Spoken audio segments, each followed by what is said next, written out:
Okay, మనం ఇప్పుడు వరకు 4 మాడ్యూల్స్ చూసాం కదా. Next we are entering into final module, that is impacts of computing. ఓకేనా, ఈ మాడ్యూల్ కంప్లీట్ చేస్తే మనకి AWS క్లౌడ్ లిటరసీ అనేది కంప్లీట్ అయిపోతుంది. నా వాయిస్ వినపడుతుంది కదా?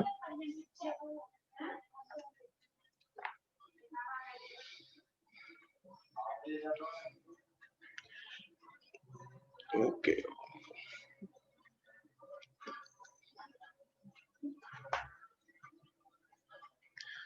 మనం 4 మాడ్యూల్స్ ఏంటంటే, first module basics of computer, next cyber security, data analysis, variables and programming.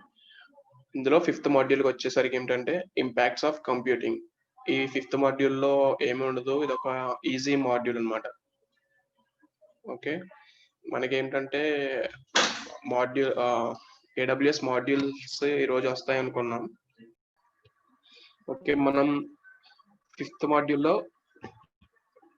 First section లో వాట్ ఈస్ కంప్యూటింగ్ అనేది నేర్చుకుంటాం. ఓకే, కంప్యూటింగ్ లో మనం ఇందాక చెప్పుకున్నట్టు ఏదైనా ఒక డేటాని మనం మొబైల్స్ లో స్టోర్ చేసుకుంటాం.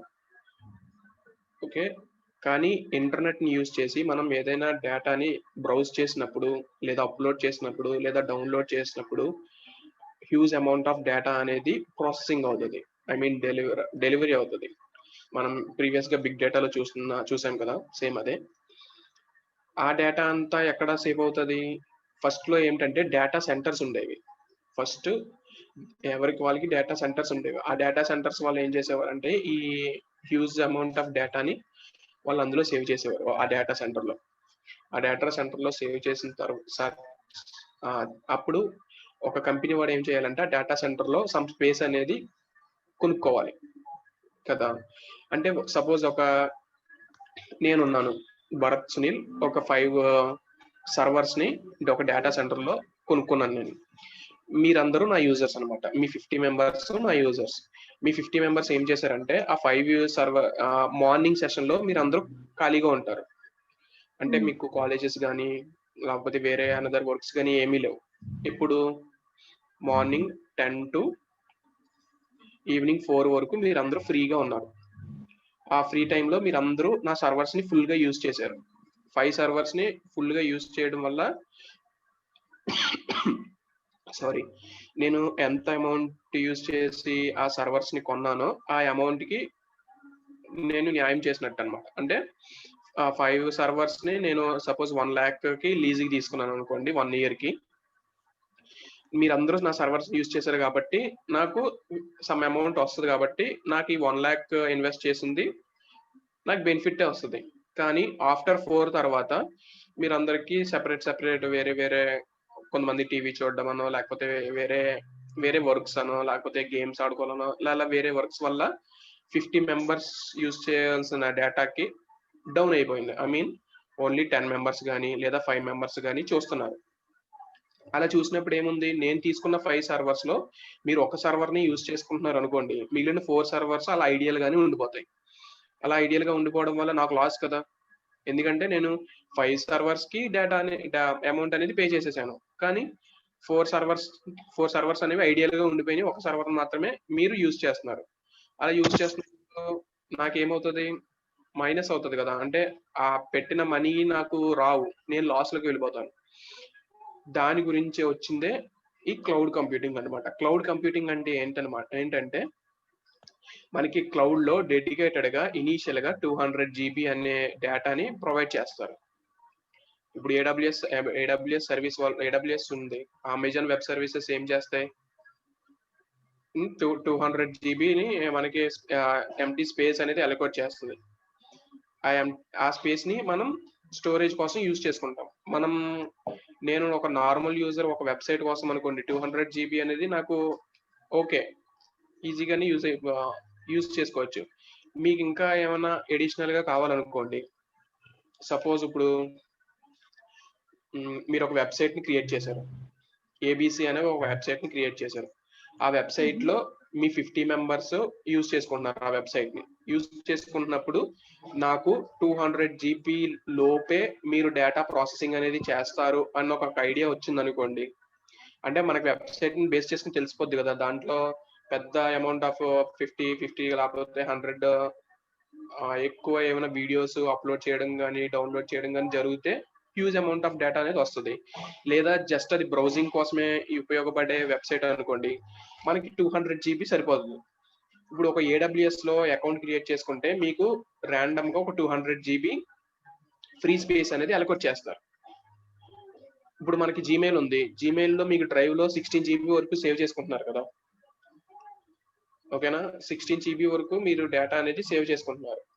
16 GB తర్వాత మీరు 16 GB అయిపోయింది, మొత్తం ఫుల్ గా ఫిల్ చేసేసారు మీ యొక్క వీడియోస్ ఫొటోస్ తోటి. నెక్స్ట్ ఏం చేస్తారు, ఆటోమేటిక్ గా మీరు కావాలి అని అంటే అది చెప్పుద్ది 600 పర్ మంత్ లేకపోతే 200 పర్ మంత్ పెట్టండి, 2 GB ఇస్తాం మీకు, ఇలాగా చెప్పుద్ది. ఆ మనీ మీరు పే చేస్తే అంత స్పేస్ అనేది నీకు ఆ గూగుల్ జీమెయిల్ వాడు మీకు అలొకేట్ చేస్తాడు. కానీ మనం ఏం చేస్తాం, అలా చేయం కదా. ఆ డ్రైవ్ నిండిపోయిందంటే ఇంకో జీమెయిల్ అకౌంట్ క్రియేట్ చేసేసుకుంటాం, మళ్ళీ 16 GB వస్తుంది. అప్పుడు 2 డ్రైవ్స్ యూస్ చేసుకొని మన 32 GBని యాక్సెస్ చేసుకుంటాం. కానీ ఇక్కడ ఏంటంటే AWS లో వచ్చేసరికి ఇది ఒక క్లౌడ్ సర్వీసెస్ కాబట్టి వాడు 200 GB అనేది మీకు ప్రొవైడ్ చేస్తాడు. మీరు ఒక వెబ్సైట్ హోస్ట్ చేసేటప్పుడు మనకి ఒక నార్మల్ యూజర్ గా, ఒక మొబైల్ యూజర్ గా 16 GB అనేది ఎంత తక్కువ. ఇప్పుడు యాక్చువల్ గా మనం ఫోన్ కొనాలంటే ఫస్ట్ లో ఏం చూసేవారు, 512 ర్యామ్లు ఉండేవి, నెక్స్ట్ 1 GB ర్యామ్కి వెళ్ళింది, next 2 GB, next 4 GB rams వచ్చినాయి. అలాగే ఇంటర్నల్ స్టోరేజ్ కూడా మనం 32 GB, ఫస్ట్ లో 16 GB సరిపోయింది, 8 GB సరిపోయేది, అలా చెప్పేవారు, ఓకేనా. 8 GB సరిపోయేది, 16 GB సరిపోయేది. ఇప్పుడు మనం ఏంటి 64 GBకి వెళ్ళిపోతున్నాం, 128 GBకి వెళ్ళిపోతున్నాం, 256 GB కూడా మనం వెళ్తున్నాం. ఎందుకు, మన డేటా అనేది అలా పెరిగిపోతూ ఉంది. ఎందుకంటే మన ఫోన్ లో ఒక ఫోటో తీసుకుంటే మన ఫోన్ రెజల్యూషన్ తగ్గట్టుగా దాని సైజ్ అనేది 5 MB 6 MB అలా వస్తుంది కదా. దాన్ని స్టోర్ చేసుకోవాలంటే దానికి తగ్గ స్టోరేజ్ సిస్టమ్ కూడా మన ఫోన్ లో ఉండాలి.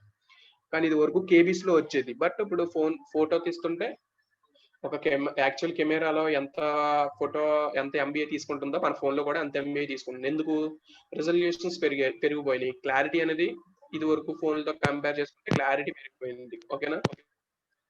మ్యూట్ చేసుకోండి, ఓకేనా.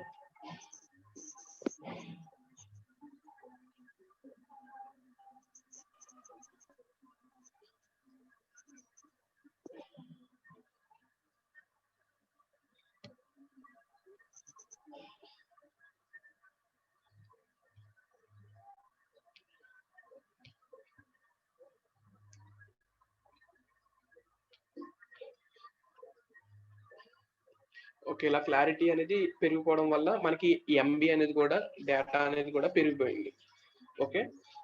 కాబట్టి ఇప్పుడు AWS కూడా ఏం చేశాడంటే, నేను ఒక ABC అని ఒక వెబ్సైట్ ని క్రియేట్ చేశాను. ఆ క్రియేట్ చేసిన వెబ్సైట్ కి మీ 50 మెంబర్స్ యూజర్స్ ఉన్నారు, దానికి 200 GB అనేది వాడిచ్చిన ఫ్రీ స్పేస్ ని నేను యూజ్ చేసుకుంటున్నాను ఆ వెబ్సైట్ ని యాక్సెస్ చేసుకోవడానికి, ఓకేనా. 50 మెంబర్స్ యూజర్స్ దానికి సరిపోతారు.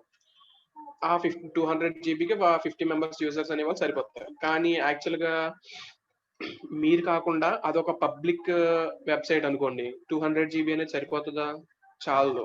ఎందుకంటే ఆ 200 వాళ్ళు యాక్సెస్ చేసే ఎక్కువ యూజర్స్ ఎక్కువ మంది ఉంటారు, at the same time GB అనేది కూడా పెరిగిపోద్ది. ఇప్పుడు ఎప్పుడైతే 200 GB కన్నా ఎక్సెస్ వచ్చిందో మీరు ఇంకొంచెం స్పేస్ ని తీసుకుంటారు, ఓకేనా.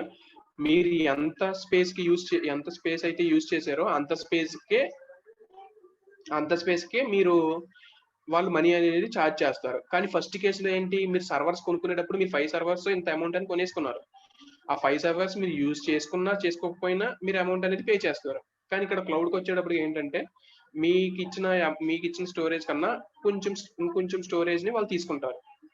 కొంచెం స్టోరేజ్ మీకు యూజ్ఫుల్ అనుకోండి, ఆ యూజ్ఫుల్ అనేది వాళ్ళు మీకు అసైన్ చేస్తారు. అసైన్ చేసిన తర్వాత దానికి మాత్రమే వాళ్ళు ఛార్జ్ చేస్తారు, మీరు క్లౌడ్ ని యూజ్ చేసుకుంటున్నందుకు, ఓకేనా.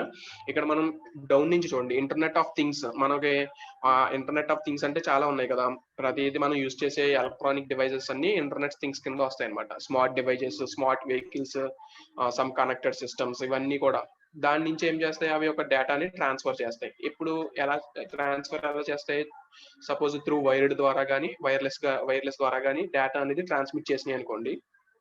నెక్స్ట్ అది రియల్ టైమ్ డేటా ప్రాసెసింగ్, అంటే లోకల్ ప్రాసెసింగ్. ఇప్పుడు సపోజ్ మీకు నెట్ ఎక్కడి నుంచి వస్తుందంటే మీరు ఇనీషియల్ గా ఏం చెప్తారు, రోటర్ దగ్గర నుంచి అంటారు అదంటే మీ ఇంట్లో వరకు ఏంటి, అది ఒక రోటర్ నుంచి మీ నెట్ అనేది యాక్సెస్ అవుతుంది. అలాగే మీ మీ సిస్టమ్ లో ఏం చేసుకున్నా నెట్ ఎక్కడి నుంచి యాక్సెస్ చేసుకుంటారు, మీరు రోటర్ నుంచి. అలాగే మీరు ఏ డేటా సెండ్ చేసినా సరే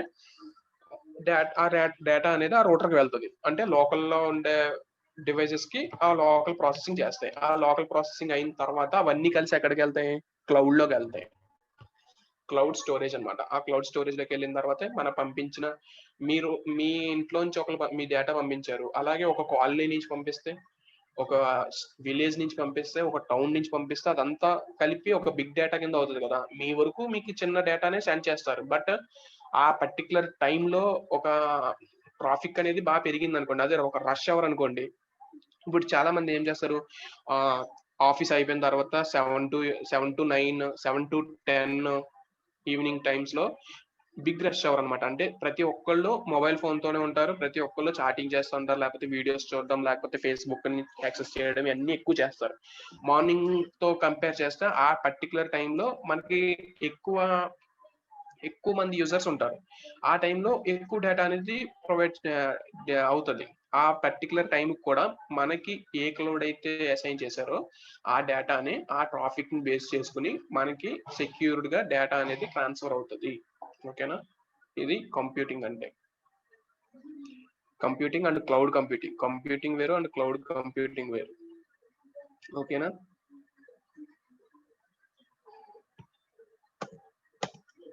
నెక్స్ట్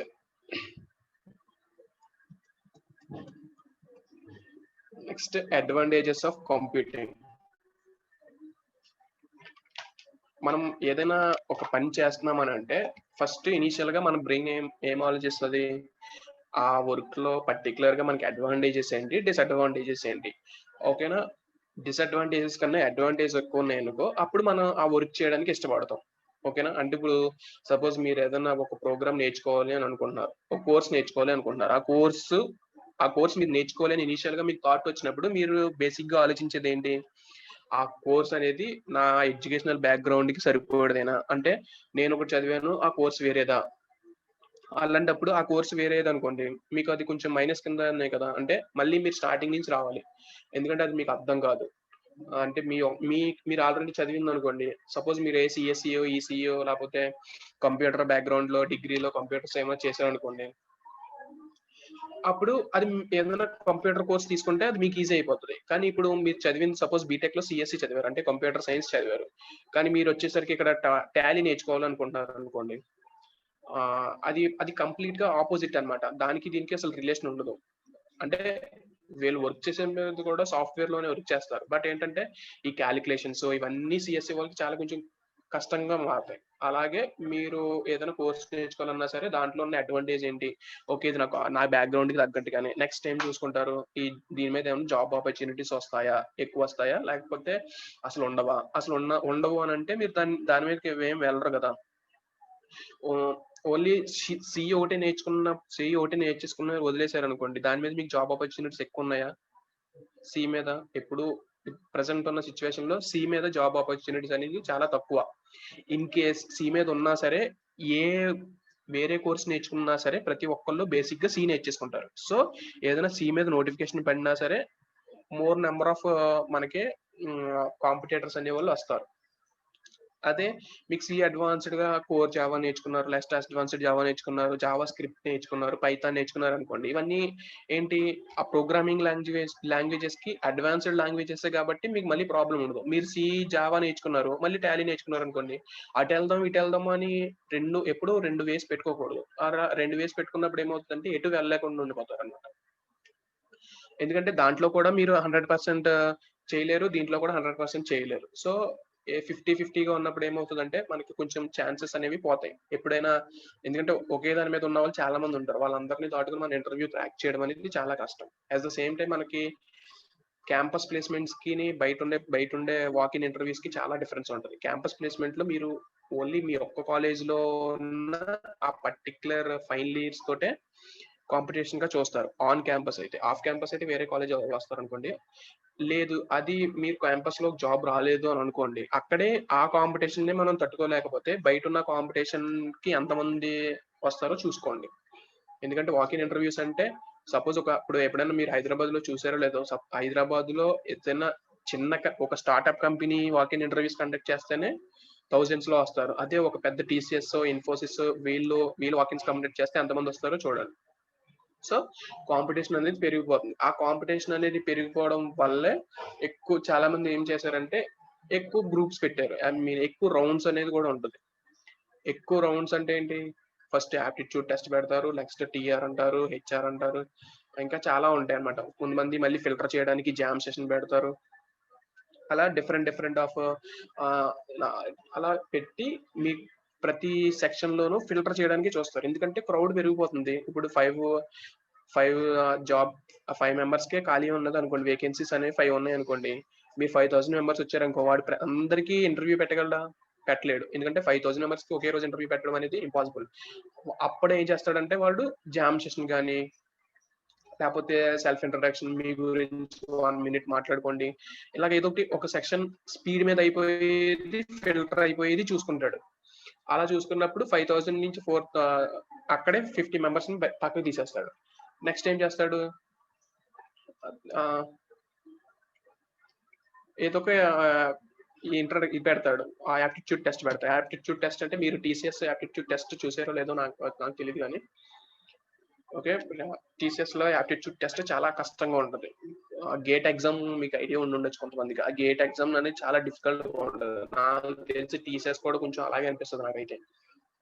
అంటే కొంచెం క్రిటికల్ గా ఉంటుంది. ఎందుకు అని అంటే ఫిల్టర్ చేయడానికి. ఆ ఫిల్టర్ చేసి వీళ్ళందరూ లాస్ట్ కి ఎవరైతే 5 మెంబర్స్ మిగిలారో ఆ 5 మెంబర్స్ ఇంకా ఆల్ సెక్షన్స్ లో ఎలిజిబుల్ అన్నమాట. అంటే ఇంకా వాళ్ళకి అన్ని వచ్చింది. ఇక్కడ ఇంకో అడ్వాంటేజ్ ఏంటంటే పెద్ద పెద్ద కంపెనీల్లో బెంచెస్ కే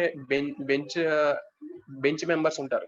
బెంచ్ మెంబర్స్ అంటే వాళ్ళు ఏం చేయరు, వాళ్ళు కూడా మనలాగే వచ్చిన వాళ్ళే. బట్ ఏంటంటే ప్రాజెక్ట్ లేనంత కాలం వాళ్ళని బ్యాక్గ్రౌండ్ లో దాచుతారు ఆ కంపెనీ వాళ్ళు. ఎప్పుడైనా ప్రాజెక్ట్ వస్తే అప్పటికప్పుడు రిక్రూట్ చేసుకోకుండా ఈ బెంచ్ వాళ్ళు తీసుకుని పర్టికులర్ ప్రాజెక్ట్ లో వేస్తారు. ఆ బెంచ్ వాళ్ళు ఏం చేస్తారు, డైలీ వస్తారు, లాగిన్ వేస్తారు, లాగౌట్ వేస్తారు, వెళ్ళిపోతారు. మనతో పాటు వాళ్ళకి కూడా సేమ్ అదే శాలరీ వస్తుంది.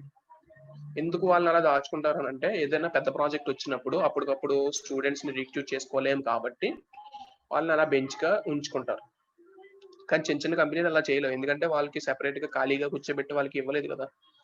At the same time critical resources కూడా ఉంటారు. బెంచ్ ఉంటారు, వర్క్ చేసి ప్రాజెక్ట్ లో ఉంటారు, ప్రాజెక్ట్ లో చేసిన వాళ్ళు ఉంటారు, క్రిటికల్ రిసోర్స్ కూడా ఉంటారు. క్రిటికల్ రిసోర్స్ అంటే ఆ ప్రాజెక్ట్ కి ఒక మెయిన్ లాగా అనమాట, మెయిన్ హార్ట్ లాగా అనమాట. క్రిటికల్ రిసోర్స్ కి ఏమన్నా ప్రాబ్లం వస్తే క్రిటికల్ రిసోర్స్ పర్సన్ ఖచ్చితంగా రిసాల్వ్ చేసేయగలడు. అంటే అంత నాలెడ్జ్ తన దగ్గర ఉంటుంది. ఓకేనా, అది మీ ఎక్స్పీరియన్స్ బేస్ చేసుకుని ఉంటుంది. ఓకే, మనం ఇది coming to advantage of computing వచ్చాం. ప్రజెంట్ అడ్వాంటేజ్ ఆఫ్ కంప్యూటింగ్ లో ఏంటంటే, ఈ క్లౌడ్ కంప్యూటింగ్ అనేది లోవర్ కాస్ట్. ప్రజెంట్ అంటే మనకి లోవర్ కాస్ట్ కంప్యూటర్ రిక్వైర్మెంట్స్. ఇప్పుడు సపోజ్ మీరు పెద్ద సిస్టమే యూజ్ చేయాలి, ఈ స్పెసిఫికేషన్స్ ఉన్న సిస్టమే యూజ్ చేయాలి, లేకపోతే మీకు ర్యామ్ 8 GB ఉండాలి, ఇంటర్నల్ 1 TB ఉండాలి, హార్డ్ డిస్క్ 1 TB ఉండాలి, ఇదంతా ఉండాలి అని అక్కడ రూల్ లేదు. మీరు ఏ సిస్టమ్ యూజ్ చేసుకుని క్లౌడ్ అయినా సరే యాక్సెస్ చేసుకోవచ్చు. ఓకేనా,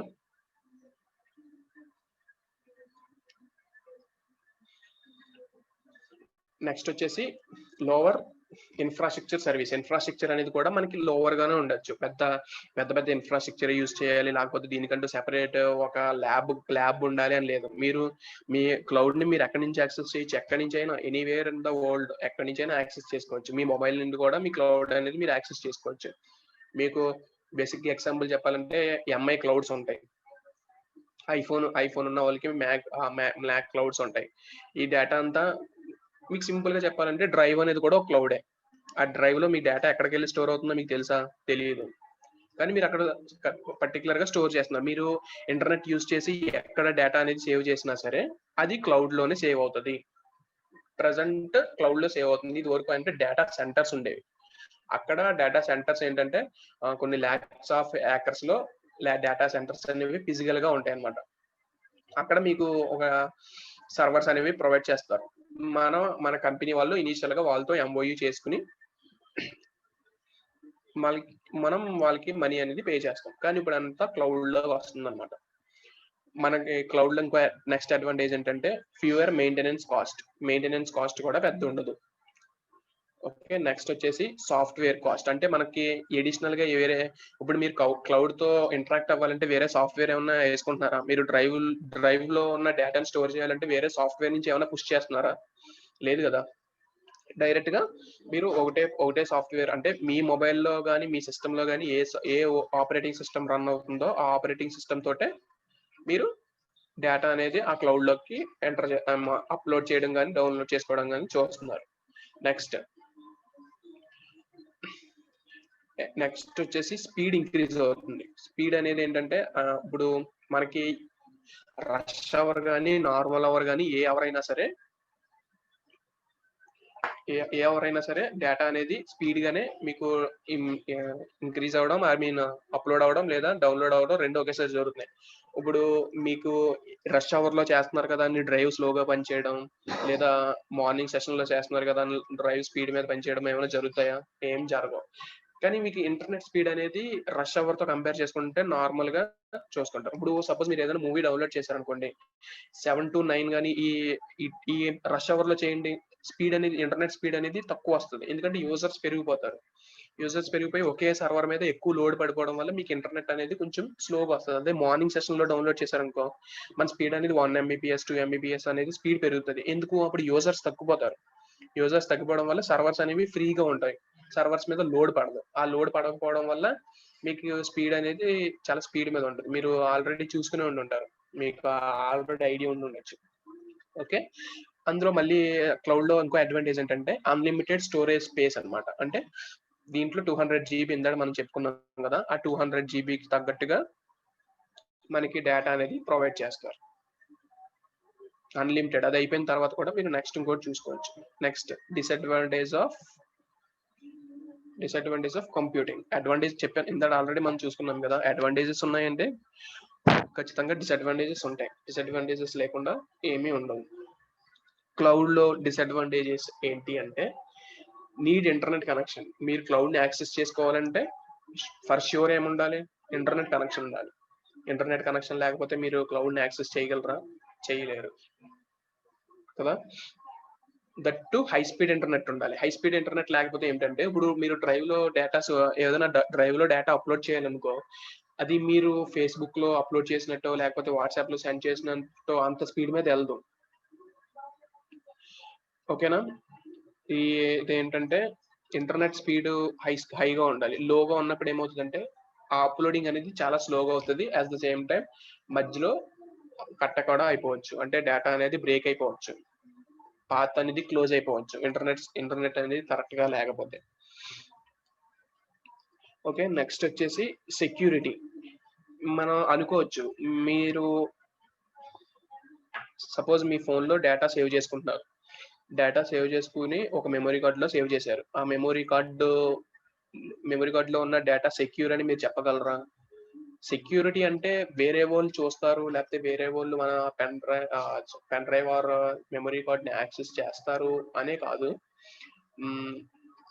అది వేరే విధంగా. అప్పుడు సపోజ్ కొన్నిసార్లు చూసారంటే మీరు పెన్ డ్రైవ్ ని పెట్టారనుకో, అది మీరు ఫార్మేట్ చేస్తేనే నేను అందులో యాక్సెస్ ఇవ్వగలను, లేకపోతే ఫార్మేట్ చేయకపోతే అసలు సిస్టమ్ లో ఓపెన్ అవ్వనివ్వను అని మీకు ఒక మెసేజ్ అనేది డిస్ప్లే అవుతుంది. అప్పుడు మీరు ఏం చేస్తారు? ఎట్ ఎనీ కాస్ట్ మీరు ఖచ్చితంగా ఫార్మేట్ చేసి తీరాలి. ఫార్మేట్ చేయకపోతే ఏంటి? మీకు అసలు అది ఓపెన్ అవ్వదు. అదంతా ఎందుకు జరుగుతుంది? వైరస్ వల్ల జరగచ్చు, ఏదైనా జరగచ్చు. అక్కడ కూడా మనకు సెక్యూరిటీ లేనట్టే కదా.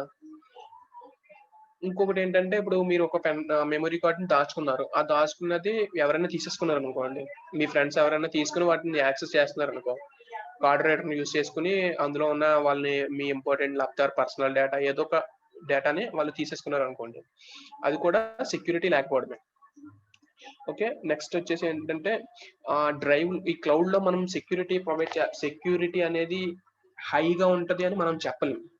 ఎందుకంటే మనం ట్రస్టెడ్ సోర్సెస్ నుంచి వెళ్ళకపోతే సెక్యూరిటీ అనేది యాజ్ యూజువల్ గా ఉంటుంది. మనకి ఇందాక చెప్పాం కదా, ఫస్ట్ లో మనం హ్యాకర్స్ గురించి చదువుకున్నాం కదా, వెబ్ బేస్డ్ అటాక్స్ అని, సిస్టమ్ బేస్డ్ అటాక్స్ అని చదువుకున్నాం కదా. దానిలాగానే ఇక్కడ కూడా ఏంటంటే ఈ క్లౌడ్ లో ఈ అటాక్స్ అనేది జరుగుతూ ఉంటాయి. ఇప్పుడు మీరు ట్రస్టెడ్ సోర్సెస్ నుంచి వెళ్ళకపోతే, ట్రస్టెడ్ సోర్స్ నుంచి వెళ్ళకపోతే ఈ క్లౌడ్ లో ఈ డేటా అంతా ఎక్కడ సేవ్ అవుతుందో తెలియదు మీకు. ఓకే, మీకును క్లౌడ్ కి ఫిజికల్ గా ఏమి అపేరెన్స్ అనేది లేదు, అంటే త్రూ వైర్ ద్వారా కనెక్షన్ ఏమి లేదు. మీరు డేటా సెండ్ చేస్తున్నారు, అది వెళ్ళిపోతుంది, ఎక్కడ సేవ్ అవుతుందో తెలియదు. అట్ ద సేమ్ టైం మీకు కావాలంటే మాత్రం యాక్సెస్ చేసుకుంటున్నారు. సో ఇక్కడ మనకి సెక్యూరిటీ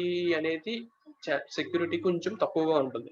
ఎందుకంటే ఆ డేటాని మీరు సెక్యూర్ గా చేసుకోలేదు అనుకోండి, సపోజ్ మీరు వెబ్ బ్రౌజర్ లో లాగిన్ అయ్యి పాస్వర్డ్ ఇచ్చేసారు, ఇచ్చేసిన వెంటనే అది ఏమడుగుతుంది, పాస్వర్డ్ సేవ్ చేసుకోమంటారా లేదా నెవరా అని అడుగుతుంది. మీరు ఏం చేస్తారు, మన సిస్టమే కదా అని సేవ్ చేసుకున్నారు అనుకో, బట్ అదంతా ఎక్కడ సేవ్ అవుతుంది, మీ సిస్టమ్ లో ఏమైనా సేవ్ అవుతుందా? ఆ పర్టికులర్ పేజ్ మీ సిస్టమ్ లో ఏం సేవ్ అవ్వదు, క్లౌడ్ లో సేవ్ అవుతుంది. ఆ క్లౌడ్ లో సేవ్ అవుతున్నప్పుడు ఏమవుతుందంటే మధ్యలో ఏదైనా హ్యాకర్ అనే వాళ్ళే ఏదైనా ఒక క్వారీ కానీ ఏదైనా కమాండ్ కానీ ఇచ్చారంటే మీ ఈమెయిల్ ఐడి పాస్వర్డ్ అనేది వాళ్ళకి యాక్సెస్ అయిపోతాయి. ఓకే, సో ఇప్పుడు మన యాజ్ ఏ యూజర్ గా మీ సెక్యూరిటీని మీరు చూసుకోవాలి. అట్ ద సేమ్ టైం ఒక క్లౌడ్ ని మీరు యాక్సెస్ చేసుకోవాలి, లేదా క్లౌడ్ తో నేను కొలాబరేట్ అవ్వాలి అనుకునేటప్పుడు ఆ క్లౌడ్ అనేది ఒకటి ఎటువంటి సెక్యూరిటీస్ ప్రొవైడ్ చేస్తున్నారో కూడా మీరు చూసుకోవాలి. ఓకే, అవి చూసుకోకపోతే మన డేటా అనేది థెఫ్ట్ అవ్వడానికి క్లౌడ్ లో ఛాన్సెస్ ఉన్నాయి. నెక్స్ట్ ఇంకో డిసడ్వాంటేజ్ ఏంటంటే depends on the cloud providers. ఇందాక మనం చెప్పుకున్నాం కదా, క్లౌడ్ ప్రొవైడర్స్ ని బేస్ చేసుకుని కూడా ఉంటుంది. ఇప్పుడు బేసిక్ గా ఒక స్టార్ట్అప్ కంపెనీ క్లౌడ్స్ లో కూడా ఒక కంపెనీ పెట్టారంటే స్టార్ట్అప్ కంపెనీ అయి ఉండాలి కదా. అంటే బేసిక్ గా ఇప్పుడు పెట్టారంటే స్టార్ట్అప్ కంపెనీ, అది కొన్ని సంవత్సరాల నుంచి ఉన్నదంటే అది ఒక famous company, next level 3 company అవుతాయి, నెక్స్ట్ లెవెల్ 5 అవుతాయి, నెక్స్ట్ ఎంఎన్సీస్ అవుతాయి కదా. అలాగే ఇక్కడ ఏమవుతుందంటే క్లౌడ్ ప్రొవైడర్స్ ని కూడా మనం చూస్ చేసుకోవాలి, కరెక్ట్ అయిన వాళ్ళని. అంటే ఒక ఎంఎన్సీ కంపెనీ మనకి ఎప్పుడు మంచిగానే వాళ్ళ రిక్వైర్మెంట్స్ మన రిక్వైర్మెంట్స్ తగ్గట్టుగా వాళ్ళు ప్రొవైడ్ చేస్తారు కదా. అదే ఒక బేసిక్ కంపెనీ నుంచి లేదా ఒక స్టార్ట్అప్ కంపెనీ నుంచి మీరు ఒక క్లౌడ్ అనేది యాక్సెస్ తీసుకున్నారనుకో, వాళ్ళ సెక్యూరిటీ ఉంటుందని మనం చెప్పలేం. అలాగని వాళ్ళ దగ్గర క్లౌడ్ తీసుకోకుండా వాళ్ళు ఎలాగా నెక్స్ట్ స్టేజ్ కి వెళ్తారు సార్ అని మీరు అడగచ్చు. కానీ ఏంటంటే ఇక్కడ మీ వర్క్ ని బేస్ చేసుకుని ఉండాలి. మీరు ఒక నార్మల్ యూజర్, పెద్ద సెక్యూరిటీగా ఏముండరు, బట్ అంటే ఈ పర్టికులర్ టాస్క్ కోసమే మీరు దాన్ని పెట్టుకుంటున్నారు అనుకోండి, వాళ్ళు ఏం చేస్తారు, బేసిక్ గా ఎవరైతే ఉన్నారో వాళ్ళు తక్కువకి ఇస్తారు కాబట్టి వాళ్ళ దగ్గరికి వెళ్ళిపోతారు. ఎందుకంటే మీ డేటా అంత సెక్యూర్ గా ఉండాల్సిన అవసరం లేదు అని మీరు అనుకున్నారు అనుకో, అది హ్యాకర్స్ కూడా పట్టించుకోరు. కానీ ఇప్పుడు ఏం మిలిటరీ డేటా కానీ, మెడికల్ కి సంబంధించిన డేటా కానీ, ఎయిర్ ఫోర్స్ కి సంబంధించిన డేటా కానీ, నేవీకి సంబంధించిన డేటా కానీ ఉందనుకో, వాళ్ళు ఒక స్టార్ట్అప్ కంపెనీని చూస్ చేసుకున్నారనుకో, వాళ్ళ డేటా అంతా సెక్యూర్ గా ఉంటుందని చెప్పగలరా? చెప్పలేరు. ఎందుకంటే ప్రొవైడ్ చేయలేరు కదా, బేసిక్ కంపెనీ వాళ్ళు అంత వాళ్ళకి తగ్గ సెక్యూరిటీస్ వాళ్ళు ప్రొవైడ్ చేయలేరు కాబట్టి ఎక్కువ సెక్యూరిటీ కావాలంటే పెద్ద పెద్ద కంపెనీస్కి వెళ్తారు. అంటే ప్రొవైడర్స్ ఎవరైతే ఉన్నారో వాళ్ళ దగ్గరికి వెళ్తారు. మనం బేసిక్ నీడ్స్ ఉన్న వాళ్ళు బేసిక్ కంపెనీస్ దగ్గరికి వెళ్తారు. ఓకేనా, ఇవి డిసడ్వాంటేజ్ ఆఫ్ కంప్యూటింగ్. నెక్స్ట్ వచ్చేసి what is social interaction. Social interaction అంటే ఏం లేదు, ఇప్పుడు మీరు ఏదైతే మనసులో అనుకుంటున్నారో అదే సోషల్ ఇంటరాక్షన్. ఇవి చూడగానే అంటే ఇప్పుడు నేను ఒక చోట ఉన్నాను, మీరు ఒక చోట ఉన్నారు, ఇప్పుడు మీరు చాట్ బాక్స్ లో చాట్ చేస్తారు కదా, అదేంటి త్రూ సోషల్ ద్వారా మనం ఇంటరాక్ట్ అవుతున్నాం. మా ఫేస్ మీకు తెలియదు, మీ ఫేస్ నాకు తెలియదు. ఓకే, మీరు అక్కడ నుంచి మెసేజ్ చేస్తున్నారు, నేను ఇక్కడ నుంచి యాక్సెస్ చేసుకుంటున్నాను. ఓకేనా, ఇది ఏంటంటే ఇప్పుడు ఇంటరాక్ట్ అవుతున్నారు ఒకరితో ఒకరు. యాక్చువల్ గా ఇప్పుడు ఇంటర్వ్యూలో హెచ్ఆర్ రౌండ్ ఉంది. ఆ హెచ్ఆర్ రౌండ్ లో మీరు ఎవరితో ఇంటరాక్ట్ అవుతారు, హెచ్ఆర్ తోటి ఇంటరాక్ట్ అవుతారు. యాజ్ ద సేమ్ టైం మీరు ఒక జాబ్ సంపాదించారనుకో, జాబ్ సంపాదించిన తర్వాత మీకంటూ ఒక టీం ఉంటుంది. మీరు ఏదో ఒక డెవలపర్ గానో, లేకపోతే టెస్టర్ గానో, లేకపోతే ఫ్రంట్ ఎండ్ సపోర్ట్ గానో ఏదో ఒక టీమ్ లోకి వెళ్తారు కదా, మీకంటూ ఒక టీం ఉంటుంది. ఆ టీం తోటే మీరు ఇంటరాక్ట్ అవుతారు. ఇక్కడికి వచ్చేటప్పటికి ఏంటంటే అదంతా మాన్యువల్ గా మీరు చేస్తారు, అంటే ఫిజికల్ అపియరెన్స్. కానీ సోషల్ ఇంటరాక్షన్ అంటే ఏంటి అంటే we will interact the others without knowing each other అనమాట. అంటే మనం ఎవరో తెలియదు, కొన్ని కండిషన్స్‌లో తెలీదు. ఇప్పుడు ఫేస్‌బుక్ ఉందనుకోండి సపోజ్. కొంతమంది ఏం చేస్తారు, కనిపించిన ప్రతి ఓళ్ళకల్లా ఫ్రెండ్ రిక్వెస్ట్ పెడతారు. అట్ ద సేమ్ టైమ్ ఈ ఫ్రెండ్ రిక్వెస్ట్ ఎవరైతే ఎక్కువ పెడతారో వాళ్ళకే వేరే డిసీజ్ ఉంటది. అదేంటంటే ఎవడ ఫ్రెండ్ రిక్వెస్ట్ పంపినా సరే యాక్సెప్ట్ చేసేస్తారు. యాక్సెప్ట్ చేసినప్పుడు ఏం చేస్తారు, కొంతమంది అప్పుడే కొత్తగా ఫేస్‌బుక్ వచ్చారనుకోండి. అదేమంటది, మీరు ఎవరిదైనా ఫ్రెండ్ తోటి యాక్టివేట్ అయినప్పుడు అది వేవింగ్ చేయమంటది. అంటే హాయ్ చెప్పమంటది. మీరు హాయ్ చెప్తారు. అవతల వాళ్ళు అలా మీరు మెసేజెస్ అనేది ట్రాన్స్‌ఫర్ చేసుకుంటారు. వాళ్ళ నుంచి వీళ్ళ నుంచి వాళ్ళకి. యాక్చువల్‌గా మీ ఒరిజినల్ ఫేస్ ఏంటనేది అవతల వాళ్ళకి తెలీదు. వాళ్ళ ఒరిజినల్ ఫేస్ ఏంటి అనేది మీకు తెలీదు. వాళ్ళు ఎందుకు మెసేజ్ చేస్తున్నారని మీకు తెలీదు. మీరెందుకు మెసేజ్ చేస్తున్నారో కూడా వాళ్ళకి తెలీదు. కొన్ని కండిషన్స్‌లో ఏముంటాయి, మనం తెలిసిన వాళ్ళ ఫ్రెండ్సే ఫేస్‌బుక్‌లో చేసుకుంటాం. వాట్సాప్‌లో చేసుకుంటాం. చాటింగ్ అలా at the same time mails కూడా పంపించుకుంటాం కదా! నార్మల్ టెక్స్ట్ మెసేజ్ కూడా పంపించుకుంటాం. ఇవంతా ఎలా ఇంటరాక్షన్ అవుతున్నాం?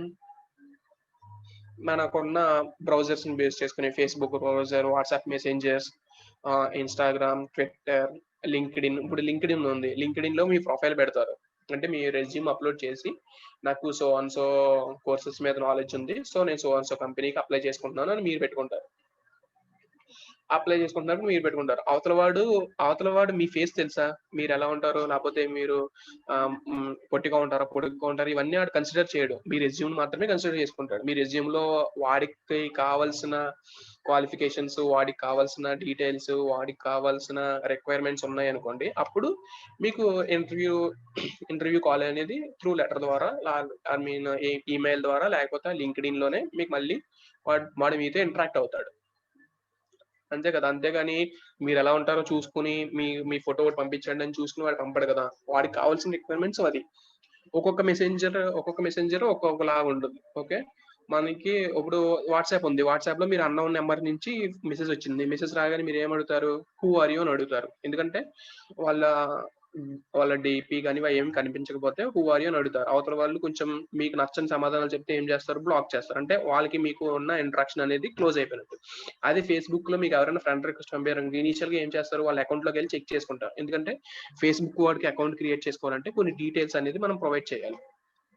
ఆ డీటెయిల్స్ అనేది మనం ప్రొవైడ్ చేయకపోతే అక్కడ వా వాడి అకౌంట్ అనేది క్రియేట్ అవ్వనివ్వడు. సో, మనం ఫేస్‌బుక్‌లో అంతవరకే యాక్సెస్ చేసుకోవచ్చు. అంటే వాళ్ళ డీటెయిల్స్, కొంచెం పర్సనల్ డీటెయిల్స్, వాళ్ళెక్కడ చదివారు, లేకపోతే వాళ్ళ పేరేంటి, అవన్నీ వస్తాయి. కానీ వాట్సాప్‌లో అలా రావు. ట్విట్టర్‌లో కొన్ని డీటెయిల్స్ వస్తాయి. ఇన్‌స్టాగ్రామ్‌లో కొన్ని డీటెయిల్స్ వస్తాయి. అలాగా వాళ్ళ డీటెయిల్స్ బేస్ చేసుకొని మనం వాళ్ళతో ఇంటరాక్ట్ అనేది చేస్తా ఉంటాం. ఓకే. ఇది సోషల్ ఇంటరాక్షన్ అన్నమాట. నెక్స్ట్ వచ్చేసి లా అండ్ ఎథిక్స్ అన్నమాట. లాస్ అండ్ ఎథిక్స్ అంటే ఏంటంటే, ఇప్పుడు మీరు ఒక క్లౌడ్‌ని తీసుకున్నారనుకోండి, లేదా సపోజ్ మీరు ఒక ఫ్రెండ్‌ని ట్రస్ట్ చేసి ఏదో ఒక మెసేజ్ అనేది ఇది వేరే వాళ్ళకి చెప్పకు, లేకపోతే ఏదైనా ఒక మీ పర్సనల్ ఇన్ఫర్మేషన్‌ని వేరే ఫ్రెండ్‌తో షేర్ చేసుకున్నారు. ఆ ఫ్రెండ్‌కి ఏంటంటే ఆ ఫ్రెండ్ ఏం చేశారు, మొత్తం మిగిలిన వేరే ఫ్రెండ్స్‌తో, తనకు తెలిసిన వాళ్ళతోటి అందరితోటి ఆ విషయం అనేది చెప్పేసాడు. అప్పుడు మీరేమంటారు? ఎథిక్స్ లేవా? లాస్ లేవా మీకు? అలా వాళ్ళతో అడుగుతారు కదా! అలాగే ఇక్కడ కూడా ఏంటంటే, మీరు ఒక క్లౌడ్‌తో పెట్టుకున్నారు. క్లౌడ్ తోటి మీరు ఇంటరాక్షన్ అనేది చేస్తున్నారు. చేస్తున్నప్పుడు ఏం చేస్తది, మీరు ఒక క్లౌడ్‌కెళ్ళినప్పుడు ఏదైనా ఒక వెబ్‌సైట్ ఓపెన్ చేసినప్పుడు, సపోజ్ మీరు మొబైల్‌లో కొత్త యాప్ ఓపెన్ చేశారు. అప్లికేషన్ ఏదో యేసుకున్నారు. యేసుకున్న తర్వాత లాగిన్ అవ్వండి. న్యూ యూజర్ అయితే రిజిస్టర్ అవ్వండి. ఓల్డ్ యూజర్ అయితే లాగిన్ అవ్వండి అని చెప్పుద్ది. మీరు సపోజ్ న్యూ యూజర్ అనుకోండి, రిజిస్టర్ అవుతారు. రిజిస్టర్ అయిన తర్వాత ఏంటి, మొబైల్ నంబరు, మీ డీటెయిల్స్ అన్నీ అడుగుతది. అన్నీ అడిగిన తర్వాత ఆ మొబైల్ నంబర్‌కి ఓటీపీ అనేది వాళ్ళు ట్రాన్స్‌ఫర్ చేస్తారు. అంటే అథెంటికేషన్ కోడ్ అన్నమాట. అంటే అది మీ నంబర్‌ని యూజ్ చేసి వేరే వాళ్ళు ఎవరో చేయకుండా. సపోజ్ ఇప్పుడు వాట్సాప్ ఉంది. వాట్సాప్‌లో మీరు అకౌంట్ ఇప్పుడే క్రియేట్ చేసుకున్నారనుకోండి. క్రియేట్ చేసుకున్నప్పుడు ఏమి అడుగుతదది? ఓటీపీ అడుగుతది. ఆ ఓటీపీ ఎవరైతే కరెక్ట్‌గా ఎంటర్ చేశారో అప్పుడు మాత్రమే అది అకౌంట్ క్రియేట్ అవుతది. అంటే ఆ నంబర్ మీద వాట్సాప్‌లో ఒక అకౌంట్ క్రియేట్ అవుతది. అలాగే ఎవరికి పడితే వాళ్ళకయిపోతే అలాగా మీ మీ నేమ్‌తో వేరే వాళ్ళు చాటింగ్ చేసేస్తారు కదా! సో, ఈ క్లౌడ్ తోటి ఎథిక్స్ ఉంటాయి కాబట్టి, ఆ ఓటీపీ ఎవరైతే ఎంటర్ చేశారో ఆ పర్టిక్యులర్ మీరు ఎంటర్ చేసిన మొబైల్ నంబర్‌కే వెళ్తది. ఆ నంబర్ నుంచి మాత్రమే అకౌంట్ అనేది క్రియేట్ అవుతది. అప్పుడు మీరు ఎంటర్ చేసిన అథెంటికేషన్ కోడ్ యూజ్ చేసుకొని ఆ అప్లికేషన్ అనేది రన్ అవుతది. ఇవన్నీ ఏంటి? అవి మినిమమ్ ఎథిక్స్ అన్నమాట. అంటే ఎవరు ఓపెన్ చేసినా సరే ఓపెన్ అయిపోతే ఇంకెందుకు? అన్నప్పుడు మనం సెక్యూరిటీ ఉండదు కదా అక్కడ. మీ మీ నేమ్ తోటి వేరే వోళ్ళు వేరే పర్సన్ తోటి చాట్ చేసినప్పుడు ఏమవుతది? ఆ వేరే పర్సన్ వేరే విధంగా చాట్ చేశారనుకోండి. అది ఫైనల్‌గా ఎవరిని డిస్టర్బ్ చేస్తది? మీ దగ్గరికే వస్తది గదా! ఎందుకంటే అవతల పర్సన్ ఎవరో తెలీదు. వాళ్ళ ఫేస్ ఏంటో మనకు తెలీదు. ఓకేనా? 1 సెకండ్.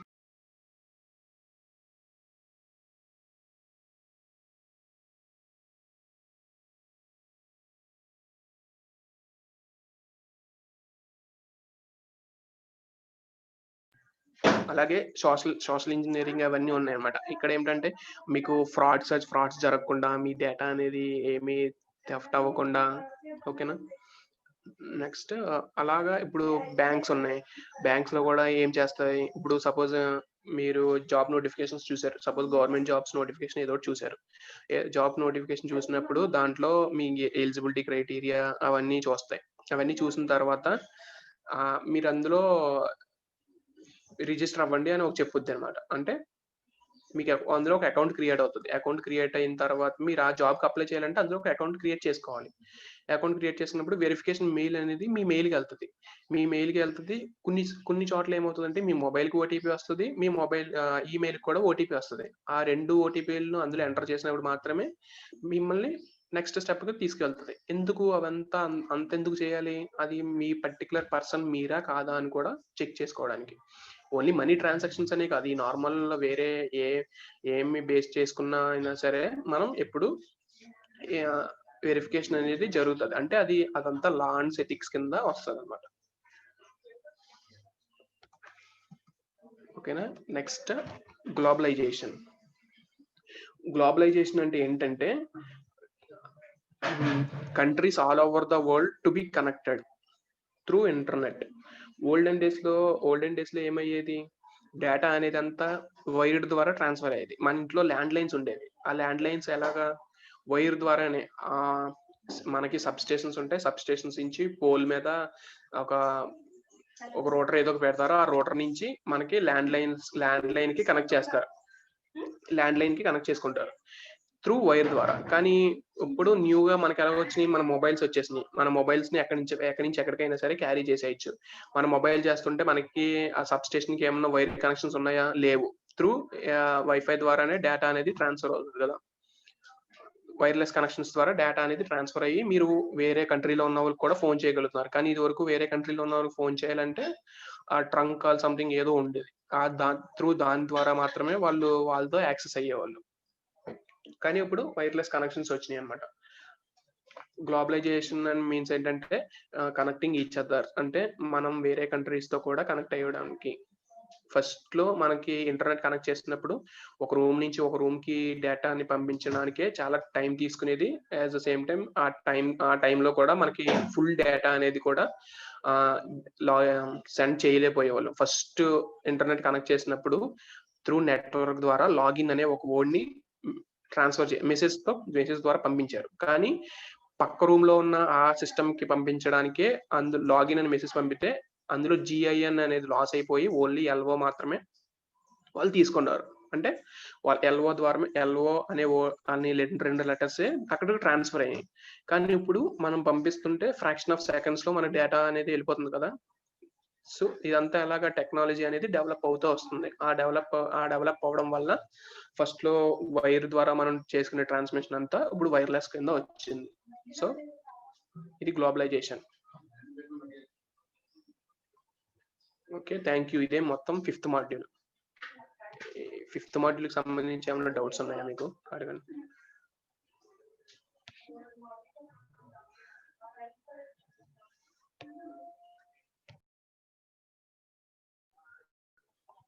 దీని తర్వాత 10 మినిట్స్ బ్రేక్ ఉంటుంది. అప్పుడు మీకు గూగుల్ ఫార్మ్ అనేది షేర్ చేస్తాను. దాన్ని మనం ఏడబ్ల్యూఎస్ అకౌంట్‌లో ఏం చేయాలో ఒకసారి నేను చూపిస్తాను. నా అకౌంట్ యూజ్ చేసి. మీరు ఎలా లాగిన్ అవ్వాలి అదంతా. ఫిఫ్త్ మాడ్యూల్‌కి సంబంధించి ఏమైనా డౌట్స్ ఉంటే అడగండి. ఆర్ ఎల్స్ మనం బ్రేక్‌కి వెళ్ళిపోదాం. గూగుల్ ఫార్మ్ అనేది పెడతాను.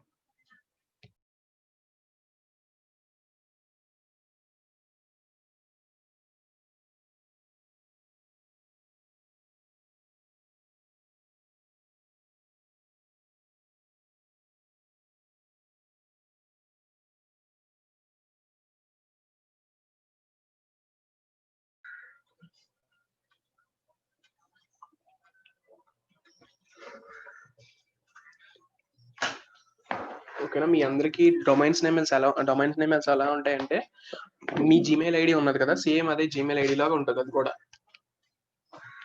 ఓకేనా? ఆ జీమెయిల్ ఐడి రావడానికి మీకు ఫస్ట్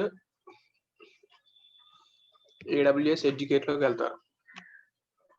ఇది వెబ్సైట్ AWS ఎడ్యుకేట్.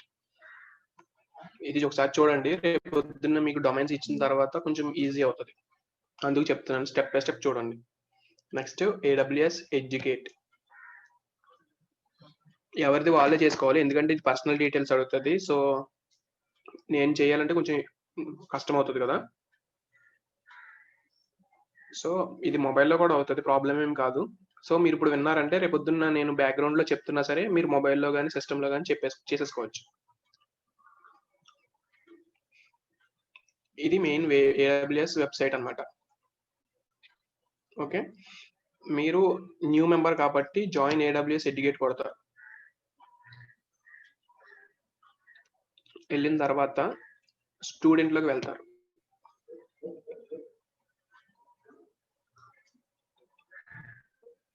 స్టూడెంట్స్ లోకి వెళ్ళిన తర్వాత ఇది మనకి ఇదన్నీ అడుగుతుంది అనమాట, అంటే డీటెయిల్స్, మీ పర్సనల్ డీటెయిల్స్ అన్ని అడుగుతుంది.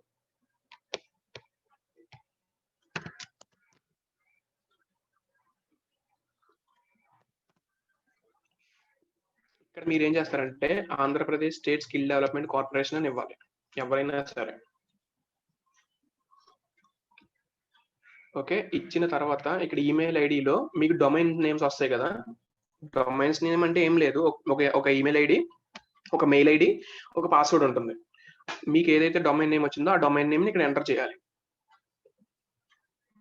Okay, same as the spelling mistakes లేకుండా ఎంటర్ చేసుకుని ఇంకా మిగిలిన యాజ్ యూజువల్ మీకు తెలుసు కదా, country, first name, last name, మీ గ్రాడ్యుయేషన్ మంత్, గ్రాడ్యుయేషన్ ఇయర్, మీ birth month, birth year, promotional code మనకి ఏం అవసరం లేదు. Next I'm not a robot ని సెలెక్ట్ చేసుకుంటారు, నెక్స్ట్ క్లిక్ చేస్తారు. ఓకేనా? నెక్స్ట్ క్లిక్ చేసిన తర్వాత ఏం ఉండదు, అగ్రిమెంట్స్ ఉంటాయి కదా, అగ్రిమెంట్ మీద టిక్ చేసుకుని ఓకే కొట్టగానే ఇక్కడ ఈ ఈమెయిల్ ఐడిలో మీరు డొమైన్ నేమ్ క్లిక్ చేస్తారు కదా, ఆ డొమైన్ నేమ్ ఏదైతే క్లిక్ చేశారో ఆ డొమైన్ పేరుకి డొమైన్స్ మీకు ఇస్తామండి. నేను అదే చెప్తున్నాను కదా, మీరు ఈమెయిల్ ఐడి ఇస్తాను చెప్పాను కదా, మళ్ళీ sorry. Domain name is nothing but mail ID and password. ఆ మెయిల్ ఐడి అనేది ఎలా ఉంటుందంటే మీ జీమెయిల్ ఐడి ఉంటుంది కదా, సేమ్ అలాగే ఉంటుంది. మీకు @gmail.com ఎలాగో, @yahoo.com ఎలాగో, దీనికి కూడా వేరే ఎక్స్టెన్షన్ తోటి ఒక మెయిల్ ఐడి వస్తుంది. ఆ మెయిల్ ఐడిని మీరు ఇక్కడ ఎంటర్ చేస్తారు. ఎంటర్ చేసి ఇదంతా ఫిల్ చేసి నెక్స్ట్ కొట్టిన తర్వాత నెక్స్ట్ లో అగ్రిమెంట్స్ ఉంటే దాన్ని కూడా టిక్ చేసి సేవ్ చేసిన తర్వాత ఇక్కడ మీరు మీ డొమైన్ నేమ్ ఎంటర్ చేశారు కదా, డొమైన్ మెయిల్ ఐడి ఎంటర్ చేశారు కదా, ఆ మెయిల్ ఐడికి వెరిఫికేషన్ మెయిల్ ఐడి వెళ్తుంది. ఆ వెరిఫికేషన్ మెయిల్ ఐడిని మీరు ఎలా ఓపెన్ చేసుకుంటారు?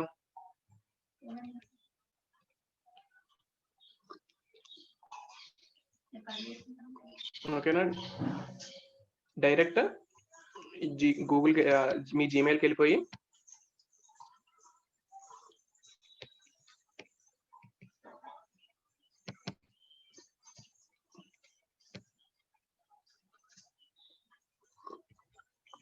ఇక్కడ ఆ మెయిల్ ఐడి ఇచ్చేసుకుంటారు.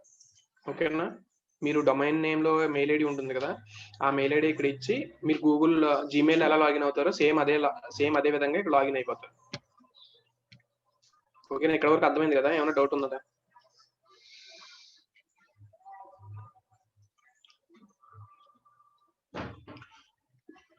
అందులో మీరు లాగిన్ అవ్వగానే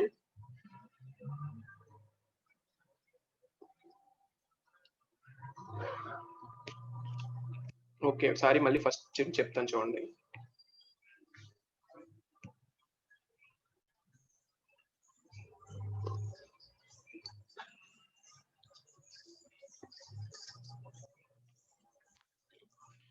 ఫస్ట్ మీరు AWS ఎడ్యుకేట్ అనే దాంట్లోకి వెళ్తారు. వెళ్ళిన తర్వాత ఫస్ట్ AWS ఎడ్యుకేట్ మీద క్లిక్ చేస్తారు.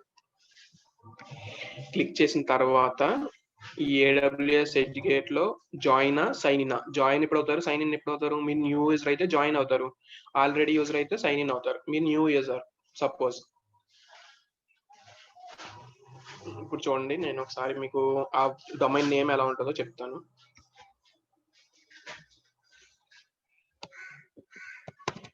ఇది నా డొమైన్ నేమ్, మీకు కనబడుతుంది కదా.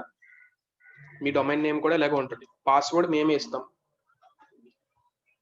ఆ పాస్వర్డ్ ఏదో ఉంటుంది సంథింగ్. ఓకేనా, పాస్వర్డ్ మేమే ఇస్తాం, మీ లాగిన్ కూడా మేమే ఇస్తాం. ఈ రెండు మేమే ప్రొవైడ్ చేస్తాం మీకు. ప్రొవైడ్ చేసిన తర్వాత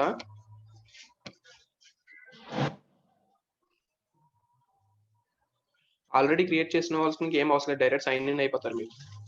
మీరు జాయిన్ మీద క్లిక్ చేసుకుంటారు ఇనీషియల్ గా, కొత్త యూజర్ కాబట్టి. చేసిన తర్వాత స్టూడెంట్ మీద క్లిక్ చేసుకుంటారు.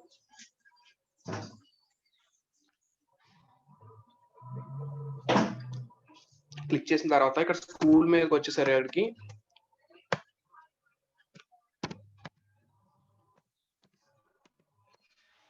Andhra Pradesh state skill development corporation మీద క్లిక్ చేస్తారు. ఓకేనా, అందరూ ఇదే చేయాలి. మీ స్కూల్ నేమ్, మీ కాలేజ్ నేమ్ పెట్టకూడదు. ఓకేనా, పెట్టిన తర్వాత ఇక్కడ ఈమెయిల్ ఐడిలో ఇందాక నేను మీకు చూపించాను కదా నా ఈమెయిల్ ఐడి, ఆ ఈమెయిల్ ఈ మీ డొమైన్ నేమ్ ఇలా ఉంటుంది. ఇప్పుడు నాది భరత్ సునీల్ కాబట్టి భరత్ సునీల్ అని వచ్చింది. ఇప్పుడు సపోజ్ శివ అనుకోండి, శివ మీ ఈమెయిల్ ఐడి ఏదైతే ఉందో ఆ ఫస్ట్ పార్ట్ అలా ఉంటుంది. దాని ఎక్స్టెన్షన్ మీకు వేరుగా ఉంటుంది. మీకు స్టూడెంట్ గా యూజ్ చేస్తారు. నేను ఏపీఎస్ఎస్డిసి ఎంప్లాయీ కాబట్టి నాకు ఏపీఎస్ఎస్డిసి అని ఇచ్చారు. ఓకేనా, మీకు వేరే విధంగా ఉంటుంది. అన్మ్యూట్ చేయనా కృప? గట్టిగా చెప్పమంటున్నారా?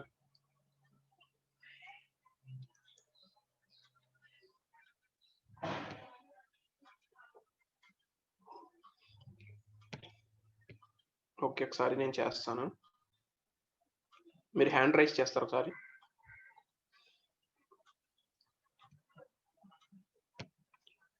ఓకే, అన్మ్యూట్ చేసి మాట్లాడండి. Sir thank you sir. చెప్పండి సార్, ఇప్పుడు గ్రాడ్యుయేషన్ సెకండ్ ఇయర్ సార్ మాది. అక్కడ గ్రాడ్యుయేషన్ మంత్, గ్రాడ్యుయేషన్ ఇయర్ లో ఏమి ఇవ్వాల్సి ఉంటుంది సార్? గ్రాడ్యుయేషన్ ఇయర్ నేను ఓపెన్ చేసాను, ఒకసారి మీకు కనబడుతుందా చూడండి.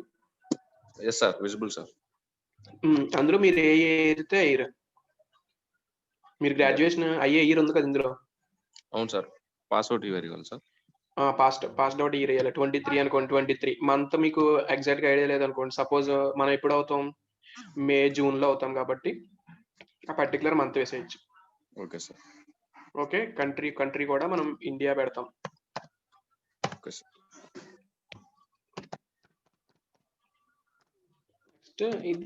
నెక్స్ట్ ఇలా ఇస్తారు. మీ బర్త్ మంత్ ఎంత, మీ ఇయర్ అంతా ఇస్తారు. అది ఇయర్ కాదు, జనరల్ గా ఇచ్చాను. ఓకేనా, అలా ఇచ్చుకున్న తర్వాత ఐఎమ్ నాట్ ఏ రోబోట్ మీద క్లిక్ చేస్తే సంథింగ్ అది క్యాప్చర్ అవ్వడమో ఏదో ఒకటి చెప్పొద్ది, లేకపోతే అయిపోతుంది. ఇది మీరు చేయాల్సింది. ఇక్కడ మీరు ఎంటర్ చేయాల్సింది మాత్రం ఈ Andhra Pradesh state skill development corporation enter చేయాలి. మేము ఏదైతే మీకు డొమైన్ ప్రొవైడ్ చేసామో ఆ డొమైన్ నేమ్ ఇక్కడ ఎంటర్ చేయాలి.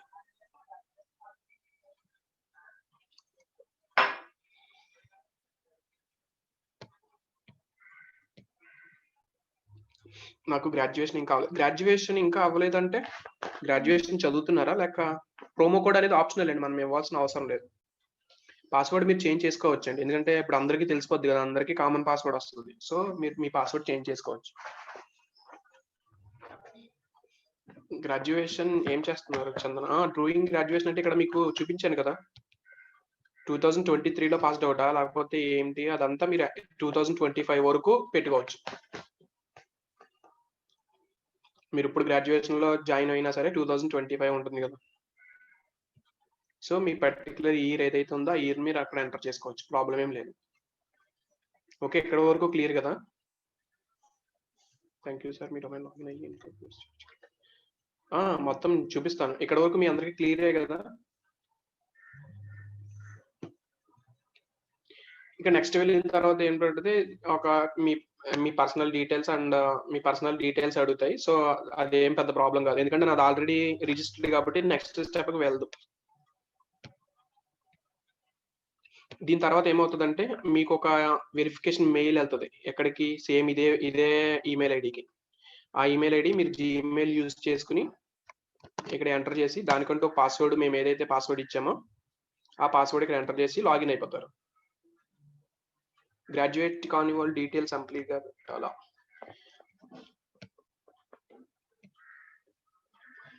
గ్రాడ్యుయేషన్ కాని వాళ్ళు ఇప్పుడు మీరు సపోజ్ ఒక ఇంటర్ చదివారు అనుకోండి, ఆ ఇంటర్ పెట్టండి. ఎందుకంటే అది తీసుకోదు అనమాట.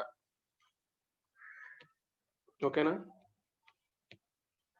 సో మీకు ఆ పర్టికులర్ గ్రాడ్యుయేషన్, ఎంటీకి గ్రాడ్యుయేషన్ కాని వాళ్ళు, గ్రాడ్యుయేట్ అంటే ఇప్పుడు మీరు గ్రాడ్యుయేషన్ చదువుతుంటే పర్వాలా. నేను అసలు గ్రాడ్యుయేటే చదవలేదు, జాయిన్ కూడా కాలేదు అనుకున్న వాళ్ళు, మీరు ఏ ఇంటర్ గానీ ఏదో ఒకటి చదువుతుంటారు కదా, అది ఎంటర్ చేయండి. లేదు అంటే ఫస్ట్ ఎంటీగా పెట్టి చూడండి. నాకు తెలిసినంత వరకు అవ్వదు. అవ్వకపోతే మీరు ఆ పర్టికులర్ ఇయర్‌ని అందులో ఎంటర్ చేయండి. ఓకేనా? నౌ డిగ్రీ సెకండ్ ఇయర్ అంటే ఎప్పుడు పాస్ అవుతారు మీరు? ఇంకో ఇయర్‌లో పాస్ అయిపోతారు కదా! అంటే 21లో పాస్ అవుతారు అనుకుంటా కదా! అది పెట్టుకుంటారు. అదర్ క్వాలిఫికేషన్ అంటే మీరు గ్రాడ్యుయేషనే ఇక్కడ పెట్టాలి. మనకి ఇక్కడ గ్రాడ్యుయేషన్ సరిపోతది. మీరు డిగ్రీ గాని, బీటెక్ గాని చేసుంటే అది ఎప్పుడు పాస్డ్ ఔటో మీరు 2016, 15 అలా అన్నమాట. అజయ్ కుమార్ మీరు 21 అనుకోండి. 21 పెట్టుకుంటారు. 22లో పాస్ అయితే 22లో అలా అన్నమాట.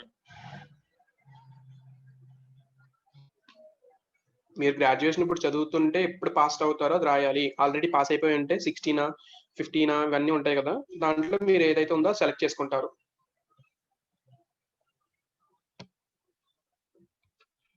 ఓకే. ఇక్కడి వరకు క్లియర్ కదా! నెక్స్ట్ వెరిఫికేషన్ మెయిల్ అనేది మీ జీమెయిల్‌కి వెళ్తది. ఆ జీమెయిల్ కూడా మీరు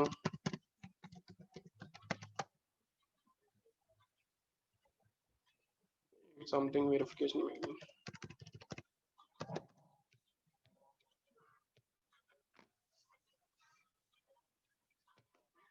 చూసారా అది ఎందుకు ఓటీపీ అడుగుతుంది నేనా కాదా అని. అలాగే మనకి సెక్యూరిటీ అనేది ప్రొవైడ్ చేస్తాయి వాళ్ళు. నా మొబైల్ ఎవరి దగ్గర ఉంటే వాళ్ళు మాత్రమే ఓటీపీ ఎంటర్ చేయగలరు.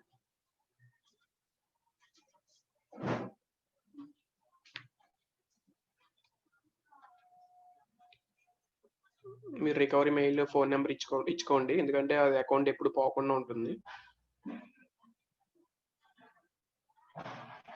ఓకేనా? సేమ్ ఇలా ఓపెన్ అవుతది.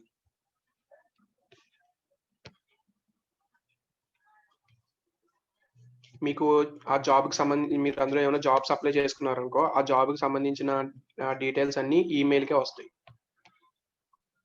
అంటే ఏడబ్ల్యూఎస్ అకౌంట్‌లో మీరు జాబ్స్ ఏమైనా చేసుకుంటే. ఓకేనా? ఇలాగా ఈమెయిల్ వెరిఫికేషన్ అని ఇలాంటి మెయిల్ ఒకటి వస్తది మీకు. ఇక్కడ బ్లూ మార్క్‌ని టిక్ చేయగానే అది మళ్ళీ నెక్స్ట్ ట్యాబ్ ఓపెన్ అయిపోయి రెండరింగ్ అయ్యి మీకు అకౌంట్ అనేది యాక్టివేట్ అవుతది. అకౌంట్ యాక్టివేట్ అయిన తర్వాత ఇంకో మెయిల్ వస్తది. ఓకేనా? ఏడబ్ల్యూఎస్ అప్లికేషన్ అప్రూవ్డ్ అని సేమ్ ఇలాగా. ఇక్కడ మీరు పాస్వర్డ్ అనేది సెట్ చేసుకుంటారు. అంటే మీకు నేను ఇచ్చిన పాస్వర్డ్‌ని చేంజ్ చేసుకుంటారు. ఖచ్చితంగా చేంజ్ చేసుకోవాలి. ఎందుకంటే వేరే వాళ్ళు వాడారనుకో మీ క్రెడెన్షియల్స్ వాళ్ళు వాడితే మీ అకౌంట్ అనేది వేస్ట్ అయిపోతుంది. ఇక్కడ మీ పాస్వర్డ్ చేంజ్ చేసుకుంటారు. ఈ అప్రూవ్డ్ మెయిల్ అనేది ఏంటంటే ఒక్కొక్కరికి వెంటనే రావచ్చు. ఒక్కొక్కరికి లేట్ అవ్వచ్చు. మనం ఇందాక చెప్పుకున్నట్టే సర్వర్ దగ్గర ట్రాఫిక్ ఎక్కువైంది అనుకోండి. అంటే మీరు ఒక్కళ్ళే కాదు కదా! వరల్డ్‌లో చాలా మంది ఏడబ్ల్యూఎస్‌ని యూజ్ చేసుకుంటారు. క్రెడిట్స్ ఆఫ్ అంటే మీరు ప్రెజెంట్ క్లౌడ్ లిటరసీ వరకు క్రెడిట్స్‌ని టచ్ చేయరు. ఓకేనా? అందరికి 100 క్రెడిట్స్ సేమ్ అలాగే ఉంటాయి. క్లౌడ్ ఆర్కిటెక్చర్‌కెళ్ళినప్పుడు క్రెడిట్స్‌ని టచ్ చేస్తారు. ఎందుకంటే మీరు క్లౌడ్‌ని క్రియేట్ చేస్తారు కాబట్టి. అప్పుడు వాళ్ళు చెప్తారు. ఆన్ చేసుకోవడం ఎలాగో, ఆఫ్ చేసుకోవడం ఎలాగో. ఆన్ చేసే బటన్ వాళ్ళు చెప్పారంటే ఆఫ్ చేసే బటన్ కూడా అక్కడే ఉంటుంది కదా!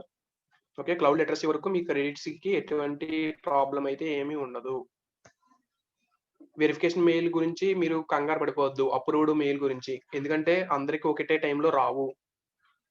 ఓకేనా? ఒక్కొక్కళ్ళకి ఒక్కొక్క టైంలో వస్తాయి. ఒక్కొక్కళ్ళకి వెంటనే వితిన్ ద సెకండ్స్‌లో వచ్చేయొచ్చు. మినిట్స్‌లో వచ్చేయొచ్చు. I am already having AWS account. No. మీకు ఆల్రెడీ ఉంటే రెడ్‌మీ మీరు నేమ్ చేంజ్ చేసుకోండి ఫస్ట్. మీకు ఆల్రెడీ ఉంటే ఆ అకౌంట్ తోటి మీరు డైరెక్ట్ లాగిన్ అయిపోవచ్చు. ఓకేనా? ఇక్కడి వరకు కన్ఫర్మ్ కదా! అర్థమైంది కదా మీ అందరికి?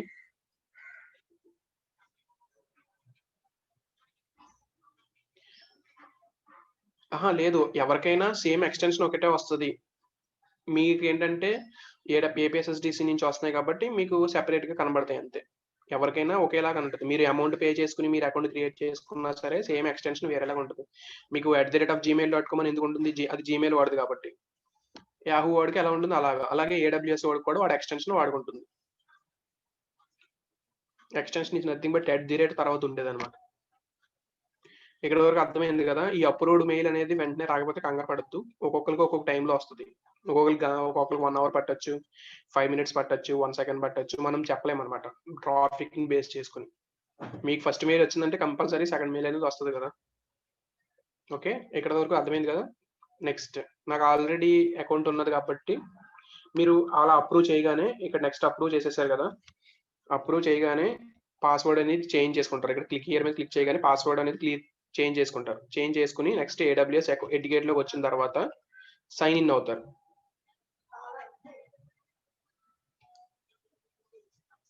సైన్ ఇన్ అయిన తర్వాత ఇప్పుడు ఇక్కడ మీ అకౌంట్ అనేది ఇక్కడ ఎంటర్ చేస్తారు. AWS అనేది క్లౌడ్స్ కదండి, క్లౌడ్స్ ని క్రియేట్ చేసుకోవడానికి. మీ డేటా అనేది అంతా ఎక్కడ ఎలా స్టోర్ అవుతుంది? AWS అనేది services, cloud services, Amazon web services.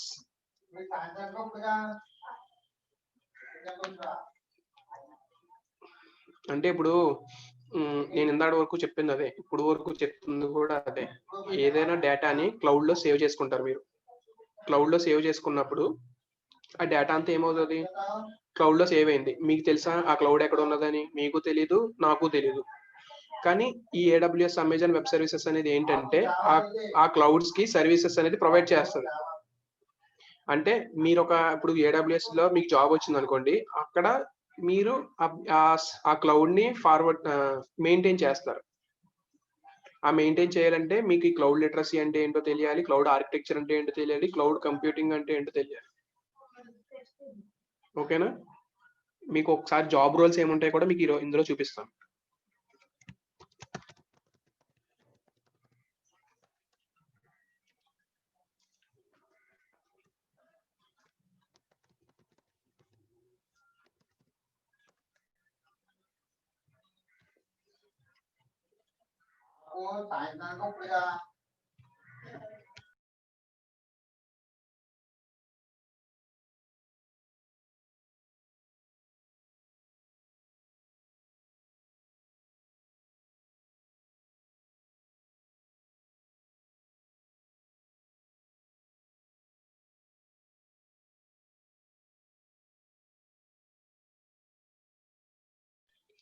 కొంచెం స్లో ఉన్నట్టుంది. మీకు క్వాలిఫికేషన్ గురించి కాదు, మీకు ఇంట్రెస్ట్ బేస్డ్ అన్నమాట ఇదంతా. ఓకేనా? క్వాలిఫికేషన్స్ జాబ్స్ అనేవి ఎప్పుడో ఇది వరకు గ్రాడ్యుయేషన్, మీకు అక్కడ గ్రాడ్యుయేషన్ ఏమీ అడగలేదు కదా, గ్రాడ్యుయేషన్ ఇయర్ అడిగారు అంతే కదా.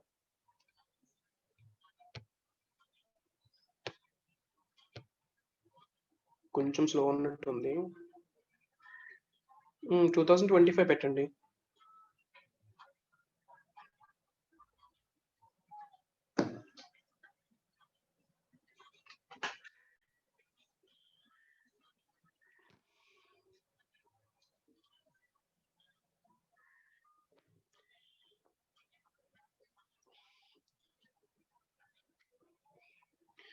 కృప, అది మనం చెప్పలేం. మీకు ఎలా వచ్చినా మీ డొమైన్ అనేది వస్తుంది. ఓకేనా? అది ప్రాబ్లం ఏమీ కాదు.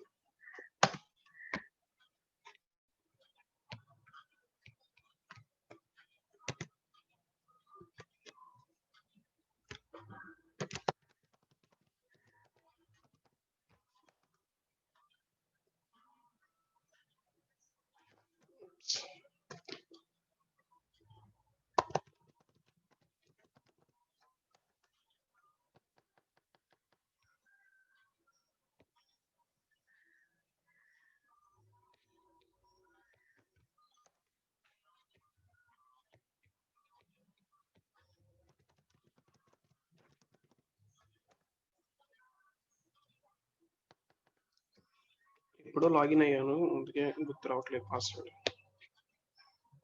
1 సెకండ్.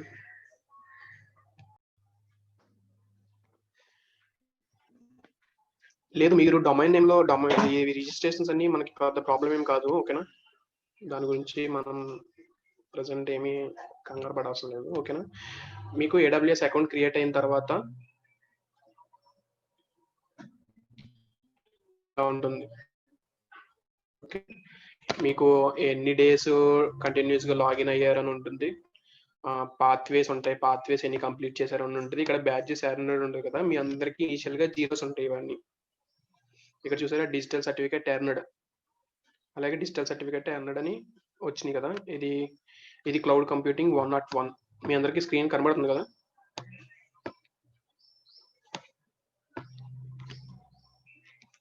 ఓకే, ఇది మీరు మీ AWS అకౌంట్ అనేది ఇలా క్రియేట్ అవుతుంది. దీంట్లో ఏంటంటే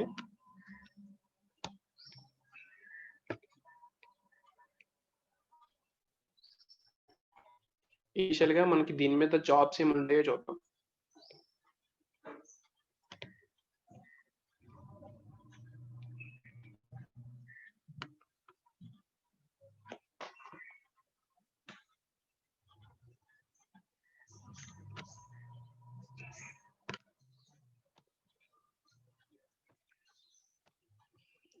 ఇది చూసారంటే వీళ్ళకి ఏం కావాలంట, క్లౌడ్ కంప్యూటింగ్ 101 కావాలంట. అంటే మీరు క్లౌడ్ లిటరసీ క్లౌడ్ కంప్యూటింగ్ 101 అనేది చేసుకున్నారనుకో బ్యాచెస్. ఇది ఎంటిటీ డేటా సర్వీసెస్. మనకి ఎక్కువ క్లౌడ్స్ అన్ని అవుటర్ కంట్రీస్ లోనే ఉంటాయి. ఓకేనా, ఎక్కువ సర్వర్స్ ఇవన్నీ డేటా సెంటర్స్ అవన్నీ అవుటర్ కంట్రీస్ లోనే ఉంటాయి కాబట్టి ఇందులో ఎక్కువ అవుటర్ కంట్రీస్ కనబడతాయి. ఈ desktop support, field service support, మీరు ఏం చేస్తారు ఆ జాబ్ని చూసుకుంటారు. ఇంకా చూద్దాం ఒకసారి. నెక్స్ట్ ఇది ఎంటిటీ డేటానే. నెక్స్ట్ ఇది జేపీ మోర్గన్స్ చేజ్ అండ్ కో అని టెక్సాస్ అమెరికా. ఇందులో డెవలప్ సాఫ్ట్వేర్ ఇంజనీర్. వీళ్ళకి ఏం కావాలంట, సాఫ్ట్వేర్ డెవలపర్ ఇంజనీర్ కావాలి. వీళ్ళకి వీళ్ళకి ఏమేమి రిక్వైర్మెంట్స్ ఉన్నాయో ఒకసారి చూద్దాం. ఓకే, చేస్తా కృపాన్ని చేస్తా. అంటే ఫస్ట్ మనకి ఏం జాబ్స్ ఉన్నాయో చూద్దాం. ఇలాగా మీరు పైథాన్ C++ ఇవన్నీ వస్తాయి.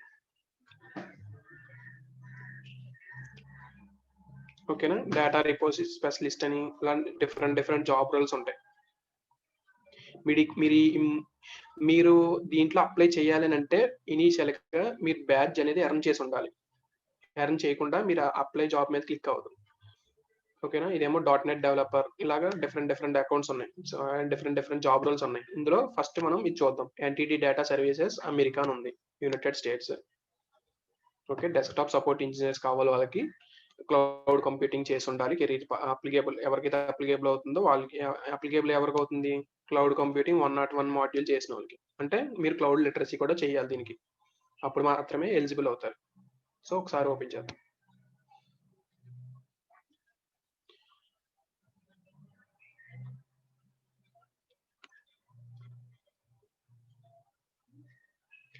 ఓకే, ఫస్ట్ ఇది ఓపెన్ చేసాం.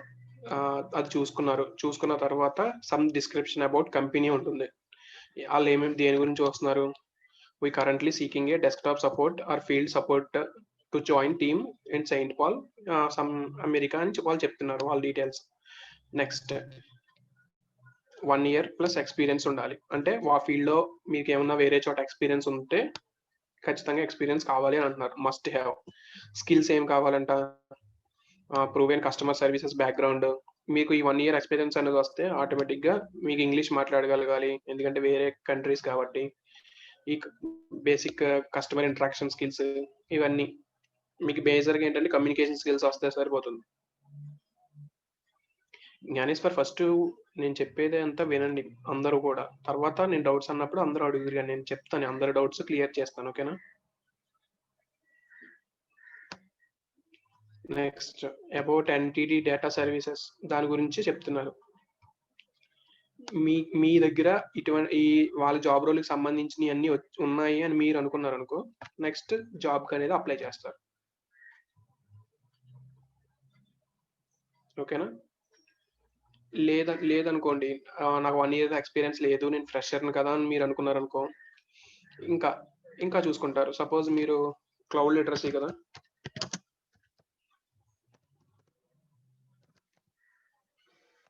క్లౌడ్ లిటరసీ మీద సెట్ చేసుకున్నారు.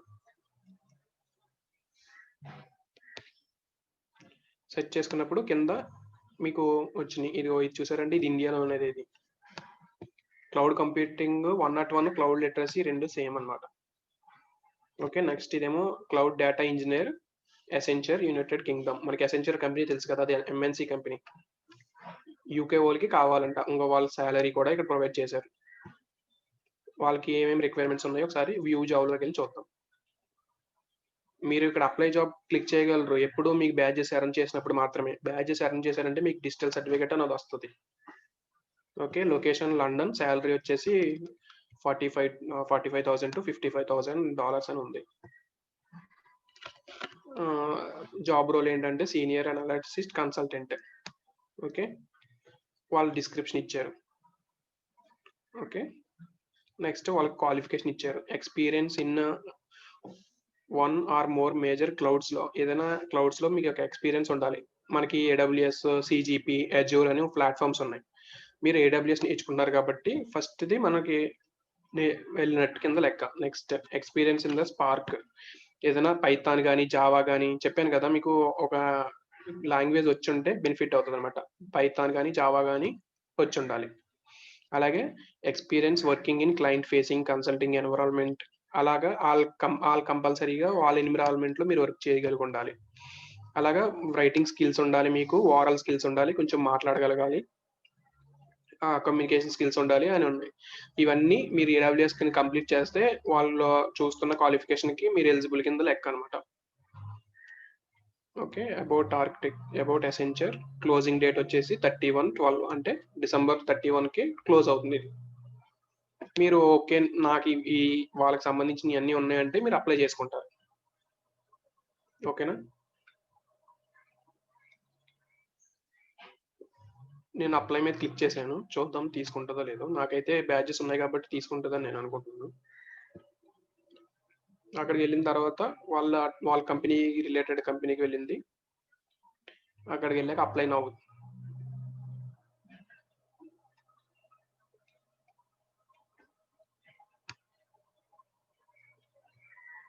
ఓకేనా, వాళ్ళకి సంబంధించిన డీటెయిల్స్ అన్ని యాక్సెప్ట్ చేసి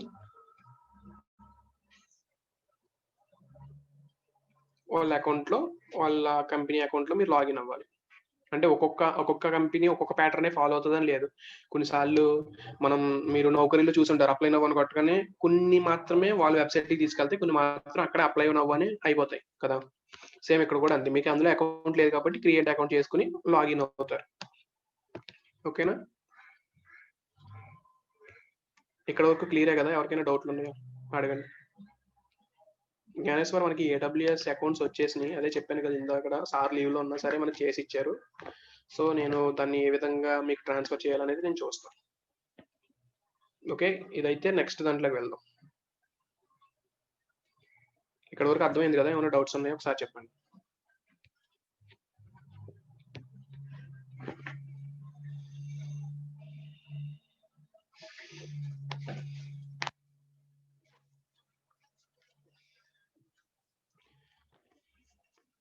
ఓకే, మనకి ఇనీషియల్ గా జాబ్స్ అప్లై చేయాలంటే మీకు బ్యాడ్జెస్ కావాలి. ఓకేనా, మీకు బ్యాడ్జెస్ ఉంటేనే ఇవి కనబడతాయి, లేకపోతే కనబడవు. ఓకేనా, బ్యాడ్జెస్ కంప్లీట్ చేయాలి కాబట్టి మీరు బ్యాడ్జెస్ లోకి వెళ్ళారు ఫస్ట్.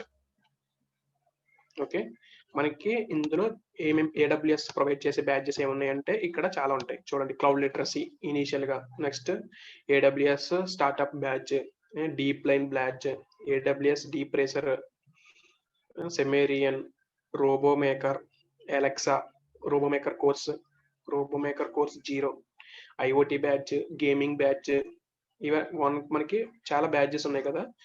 దీంట్లో మీరు ఏమేం బ్యాడ్జెస్ అనేది కంప్లీట్ చేసుకుంటారు అనేది మీ ఇష్టం. తర్వాత ఇనీషియల్ గా మనం క్లౌడ్ లిటరసీని చూస్తున్నాం, అంటే ఇది బేసిక్ అన్నమాట. మీరు AWS లో క్లౌడ్ లిటరసీ బ్యాడ్జ్ అనేది ఫర్ కంప్లీట్ చేయాల్సిందే. నెక్స్ట్ AWS 101 మాడ్యూల్ అని ఉంటుంది, అంటే క్లౌడ్ లిటరసీలోనే 101 ఉంటుంది. ఇది కంప్లీట్ చేసిన తర్వాత మీకు ఇంకా బ్యాడ్జెస్ అప్డేట్ అవుతూ ఉంటాయి. మీరు బ్యాడ్జెస్ అప్లై చేసుకున్నారని అంటే మీ యొక్క స్టేటస్ ని మీరు పెంచుకున్నట్టు కింద లెక్క, అంటే మీ యొక్క రెజ్యూమ్ కి వాల్యూ పెంచుకున్నట్టు, ఈ అకౌంట్ కి వాల్యూ పెంచుతున్నట్టు. అప్పుడు మీ బ్యాడ్జెస్ ని బ్రేస్ చేసుకుని మీకు ఏమేమి జాబ్స్ ఉన్నాయో ఆ జాబ్స్ చేసుకుంటారు. ఓకేనా, ఫస్ట్ ఇక్కడ మీకు ఇలా ఓపెన్ అవుతుంది, బ్యాడ్జెస్ మీద క్లిక్ చేయగానే. అప్పుడు మీకు ఎర్న్ యువర్ బ్యాడ్జ్ అని మీద క్లిక్ చేస్తారు. క్లిక్ చేయగానే అది ఒక చోటుకి తీసుకెళ్తుంది, ఆ బ్యాడ్జ్ ని మీరు కంప్లీట్ చేయడానికి.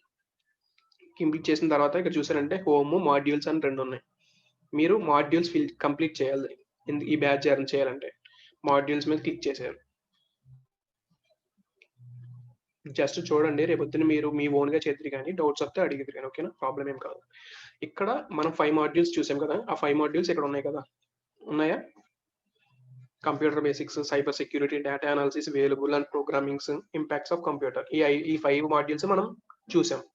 ఆ 5 మాడ్యూల్స్ మీ పీపీటీస్ అవన్నీ సరిగ్గా ఫాలో అయ్యారు అని అంటే ఇందులో ఎగ్జామ్ అనేది ఈజీగా రాసేయచ్చు. లేదు సార్ నేను సరిగ్గా ఫాలో అవ్వలేకపోయాను సార్ అని మీరు అనుకుంటే అది ఓపెన్ చేయగానే మీకు ఒక వీడియోస్ కనబడతాయి అన్నమాట. ఇక్కడ ఎండ్ ఆఫ్ సర్వే అంటే ఏం లేదు, జస్ట్ వాట్ మీరు ఎలా ఫీల్ అవుతున్నారు ఏంటి అని వాళ్ళ ఒక ఏదో ఫీడ్బ్యాక్ ఫామ్ ఉంటుంది కదా, మనం ఎలాగా ఫీడ్బ్యాక్ ఫామ్ మీకు ప్రొవైడ్ చేస్తున్నాను సేమ్ అలాగే feedback form. Okay, next first suppose మీరు నాకు ఇవన్నీ చేసేసాను, నాకు ఈ బ్యాచ్ జర్న్ అయింది కాబట్టి సార్ మాడ్యూల్ ఇస్తారా? ఏ మాడ్యూల్? మీకు మాడ్యూల్స్ ఇస్తాను, లాగిన్స్ రేపొద్దున మీ హ్యాండ్లో ఉంటాయి.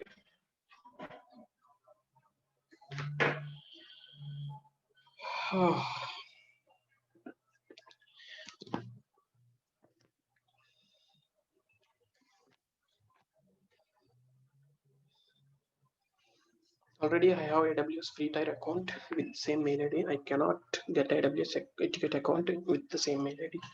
ఓకే, చూద్దాం మీకు సేమ్ ఇదే ఓపెన్ అవుతుంది అంటే, ఓకేనా. దాని గురించి మనం రేపొద్దున్న ఈ లాగిన్స్ ప్రాబ్లమ్స్ అవన్నీ రేపొద్దున చూద్దాం. ప్రజెంట్ నేను మీకు లాగిన్ అయిన తర్వాత ఏం చేయాలనేది చెప్తున్నా. ఓకే, ఈ 5 మాడ్యూల్స్ మనం పీపీటీలో చూస్తాం. ఫస్ట్ సపోజ్ నేను ఈ 5 మాడ్యూల్స్ కంప్లీట్ చేసి నాకు బ్యాచ్ జర్న్ అయిపోయింది కాబట్టి ఇక్కడ వ్యూడ్ అని కనబడుతున్నాయి. మీకు కూడా వ్యూ అని ఉంటుంది. ఎప్పుడైతే ఈ బ్యాచ్ కంప్లీట్ చేశారో అప్పుడు వ్యూడ్ అనే వెళ్తాయి. ఓకేనా, ఇక్కడ మీరు చూసారంటే ఈ చివర టిక్ మార్క్స్ కూడా కనబడుతున్నాయి. ఆ టిక్ మార్క్స్ కూడా కనబడుతున్నాయి కదా, ఆ టిక్ మార్క్స్ టిక్ అవి ఉండాలి. అప్పుడు మాత్రమే మీకు ఆ మాడ్యూల్ అనేది, ఆ మిషన్ అనేది కంప్లీట్ చేసినట్టు. ఫస్ట్ కంప్యూటర్ బేసిక్స్ అనేది ఓపెన్ చేసాను. సపోజ్ మీకు కొంచెం హై ఇంటర్నెట్ స్పీడ్ ఉండాలి సిస్టంలో ఓపెన్ చేస్తే. ఫోన్లో అయితే ఫోన్ స్పీడ్ సరిపోతుంది, నాకు తెలిసి ఇది ఓపెన్ అవుతుందో లేదో, ఎందుకంటే వీడియోస్ ఉంటాయి అన్నమాట. ఈ ఫస్ట్ పేజ్ లోడ్ అవడానికి కొంచెం ఎక్కువ టైం తీసుకుంటుంది. మనకి అది నెట్ స్పీడ్ బేస్ చేసుకుని ఉంటుంది.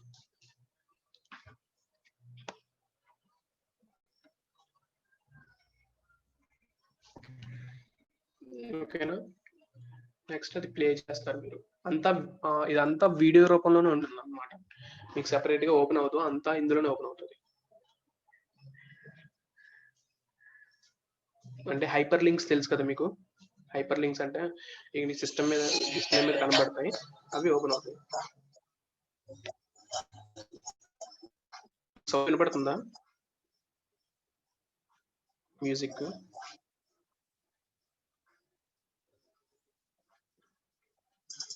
తర్వాత ఇక్కడ కంటిన్యూ మీద క్లిక్ చేస్తారు. Cloud literacy badge, welcome to cloud central, you are the part of elite group chosen అంతా ఉంటుంది. క్లౌడ్ ఏజెంట్ కింద మీరు వచ్చారు, థ్యాంక్ యూ అని చెప్తుంది, అది వెల్కమ్ చెప్తుంది. ఓకే, స్టార్ట్ మీద క్లిక్ చేశారు. క్లిక్ చేసిన తర్వాత choose your alias below the get started. మీరు ఎప్పుడు క్లౌడ్స్ గురించి చేస్తున్నారు కాబట్టి అట్ ప్రెసెంట్ క్లౌడ్ గురించి చూసుకోవాలి. క్లౌడ్ మీద క్లిక్ చేశారు. ఓకేనా, ఇందులో 4 మిషన్స్ ఉన్నాయి. ఫస్ట్ మిషన్ 1 అంటే నేను యాక్చువల్గా చేసేసాను కాబట్టి మీరు చేసేసారు అని చెప్తుంది అది. ఓకేనా, సో మీకైతే మిషన్ 1 మీద క్లిక్ చేయగానే ఆటోమేటిక్ గా ఓపెన్ అయిపోతుంది.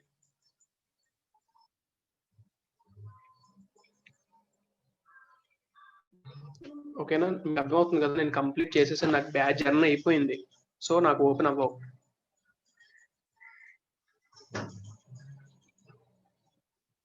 ఓకే, ఇక్కడ వరకు అర్థమైంది కదా.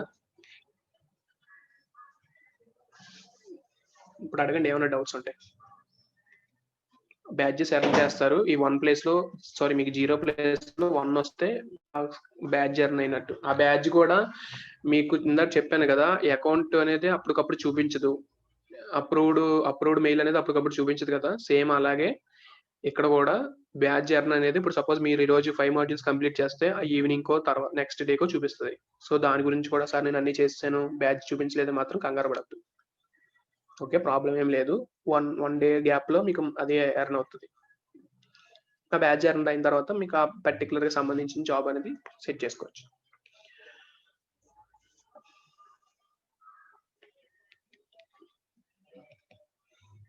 ఓకేనా. ఇంకో తర్వాత డిజిటల్ క్రెడెన్షియల్స్ నేను ఈ 2 చేశాను. Cloud literacy, cloud computing.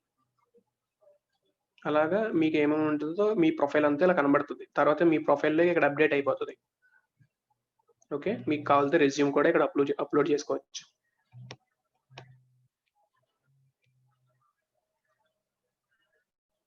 ఇంకా కెరియర్ పాత్వేస్ ఉంటాయి. అంటే ఆ మాడ్యూల్సే కాకుండా ఇంకా ఉంటాయి.